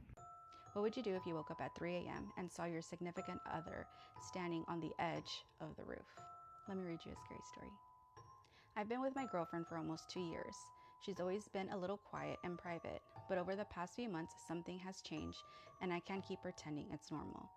It started small. She woke up in the middle of the night and just sit on the edge of the bed, staring at the wall for hours. When I asked what she was doing, she'd say she couldn't remember getting up. Then she started sleepwalking, or at least that's what I thought it was. A few weeks ago, I woke up around 3:10 a.m. and she wasn't in bed. I checked the bathroom, the kitchen, nothing. Then I heard a soft scraping sound coming from outside. I looked out the bedroom window and froze. She was standing on the roof, barefoot, in just a t-shirt, completely still, facing away from the house towards the trees behind our place. I called her name through the window and she didn't react at all. I had to go outside, climb up, and physically pull her back in. When I finally got her inside, she looked at me like she had no idea where she was. She kept asking why her feet were dirty. Since then, it's happened 2 more times. Same time of night, same blank expression. Last time I found her standing at the very edge of the roof. When I grabbed her arm, she was ice cold. There's other stuff too. She talks in her sleep now, but it's not normal sleep talking. It's this low, almost whispered voice that doesn't sound like hers. I've caught pieces of it, things like, "They're waiting," and "I can't hold it much longer." When I asked her about it in the morning, she gets quiet and changes the subject. She's also been disappearing for short periods during the day. Says she went for a walk, but she'll come back with leaves in her hair or mud on her clothes, even when it hasn't rained. One time she came back with a small cut on her forearm that she claimed she didn't notice. I'm scared, not just for her, but of her. There's this look she gets sometimes when she thinks I'm not watching, like she's studying me, like she's waiting for something. I don't know if something is attached to her, or if something is wearing her, or if I'm losing my mind. All I know is that the person I fell in love with doesn't feel fully here anymore. Has anyone dealt with something like this with a partner? What am I supposed to do? And that's the end of the story. So what would you do in this situation? I'd probably call a pastor, but that's just me. Let me know in the comments below. We listen, we don't get scared, and we don't judge. Let me tell you guys a story time of when a friend of mine was recruited into witchcraft and she didn't know. And I'm here to tell you, those people that don't get along in your hood, in your area, they get along at night, allegedly. So I had a friend, right, back in like high school, probably grade 8 level at this point. Shabu, me and this girl are cool, and I see her from time to time because we were not in the same high school, we were in the same transport. So she would bring a girl from her school, and this girl was weird. I did not like this girl because I did not understand her. Not only did I not understand her, but she loved to curse me. You know, like I would talk about, I want to have kids, and she'd be like, "Oh no, you don't look like somebody that's gonna have kids because I can lock your womb." And I'd be like, "What?" And maybe I'd say I want to have a car, and she'd be like, "You shouldn't be saying things like that in front of people like me because I record and then I tell people at night what you're planning." standing. And she's like, God forbid I bump into your enemy while we're flying at night. You know, she would say weird things like that. And I was kind of scared of her. And I feel like, And the thing with my friend was she liked to bring this girl around us because she thought that she was like misunderstood or whatever. And I remember one day I was at school and they were praying for us. The pastor came to pray for us. And this pastor was like, you should pray today and ask God to reveal your enemies for you. And I was like, okay, cool, I will do that. So I went to sleep that day, and I before I went to sleep I prayed. I said, God, please reveal my enemies or whatever. Please reveal the enemies of those that are around me. You know, if I have to protect them, if I have to stand in between and protect them, Lord, let me be that vessel. Same night, I dream of this girl that I say was weird. I dream of her talking to my friend, right? And she's telling her like, come, like, why don't you want to come? Like, why don't you want to come? And the friend is like, no, I don't want to do witchcraft. I don't want to do that. That's bad. Like, God doesn't like that. God doesn't like that. And so the friend is like, okay, then it's fine. And then I don't know what happened, but it suddenly transitioned into day, and we were standing next to our transport or whatever, because our transport left first and then hers left like 30 minutes after, because they were waiting for a kid that plays sports. So we are standing on the Bro, what's going on around next to my transport, and we are talking whatever, and she's holding cookies and she's giving the cookies to my friend, and my friend was about to reach for the cookies, and I woke up, right? It was in the morning, and I was like, damn, that was crazy. So I go to sleep. I go bath, I go to school, get into my transport, and I start talking to her. And for some reason, guys, I forgot about that dream, because I was planning on telling this girl in the morning to be careful of baby girl, because I had a weird dream about her, and I forgot whatever. I sharple, get inside the transport, we go to school. After school, we were chilling, whatever. We were waiting for one person that was from another school, and her transport was waiting for the kids that play sports, whatever. So we're standing next to the car, our transport, whatever, and she took out a packet of cookies. So she first offers me the cookies, and I tell her, no, I don't want those cookies. And as me and her are having back and forth because she wants me to take the cookies, I'm arguing with her, and in my mind I remember the dream. And then she offers the cookies to my friend, and my friend was about to reach into that packet and take a cookie, and I slapped those cookies I slapped those cookies out of that girl's hand, and I stomped on them. And I was like, you like to make me seem like I'm a terrible person. Like, I used the argument that we had just like a few seconds ago as an excuse. I was like, you like to make me seem like I'm a bad person. Why would you do that? And she was like, why did you step on my cookies? And I was like, you bought those cookies over there. Let me go buy another pack for you. And she was like, no, I wanted those ones, guys. She cried and she left. And she was like, you don't get it. Like, you're gonna get me into trouble. I was like, what trouble are you talking about? Get out of here. And my friend just looked at me and was like, but why did you do that? That was not okay. That was not nice. And then I told her the dream that I had. I was like, girl, you need to be careful of this girl. Like, she's not a good person. And she's like, yeah, like, I sometimes dream of this girl, like, kind of strangling me. Sometimes she's pulling me, and I tell her I don't want to. Like, I always tell her no in the dream, but I always dream of this girl. And I'm like, yeah, you need to pray. You need to pray. You need to tell your mom, do something, because this girl is not okay. She was like, yeah. Fine. She goes, we go into our transport, and she's kind of like nervous or whatever. I tell her, just tell your mom, you know. And she told her mom what was going on, and I don't know what happened after that. I think they took her to church, or her mom prayed for her. I'm not sure. I think her mom prayed for her for like the days leading up to Sunday, and then on Sunday they went to church, and then. When I tell you, that same Monday when girl was telling me that she was praying and fasting with her mom or whatever, that girl never stood with us ever again. She just stopped hanging out with us. And like, I wasn't confused, and my friend wasn't confused, but everybody else was confused, because it was always the three of us after school. And so people asked, like, why are you not hanging out with her? And like, they would make fun of her and be like, because she's weird, right? We told you about that girl. And I'd be like, no, like, it's not because of that, because I wasn't trying to be mean or whatever. And I was just like, yo, growing up now, I feel bad for her, because I'm like, yo, guys, she probably got initiated into witchcraft and she didn't know what she was doing.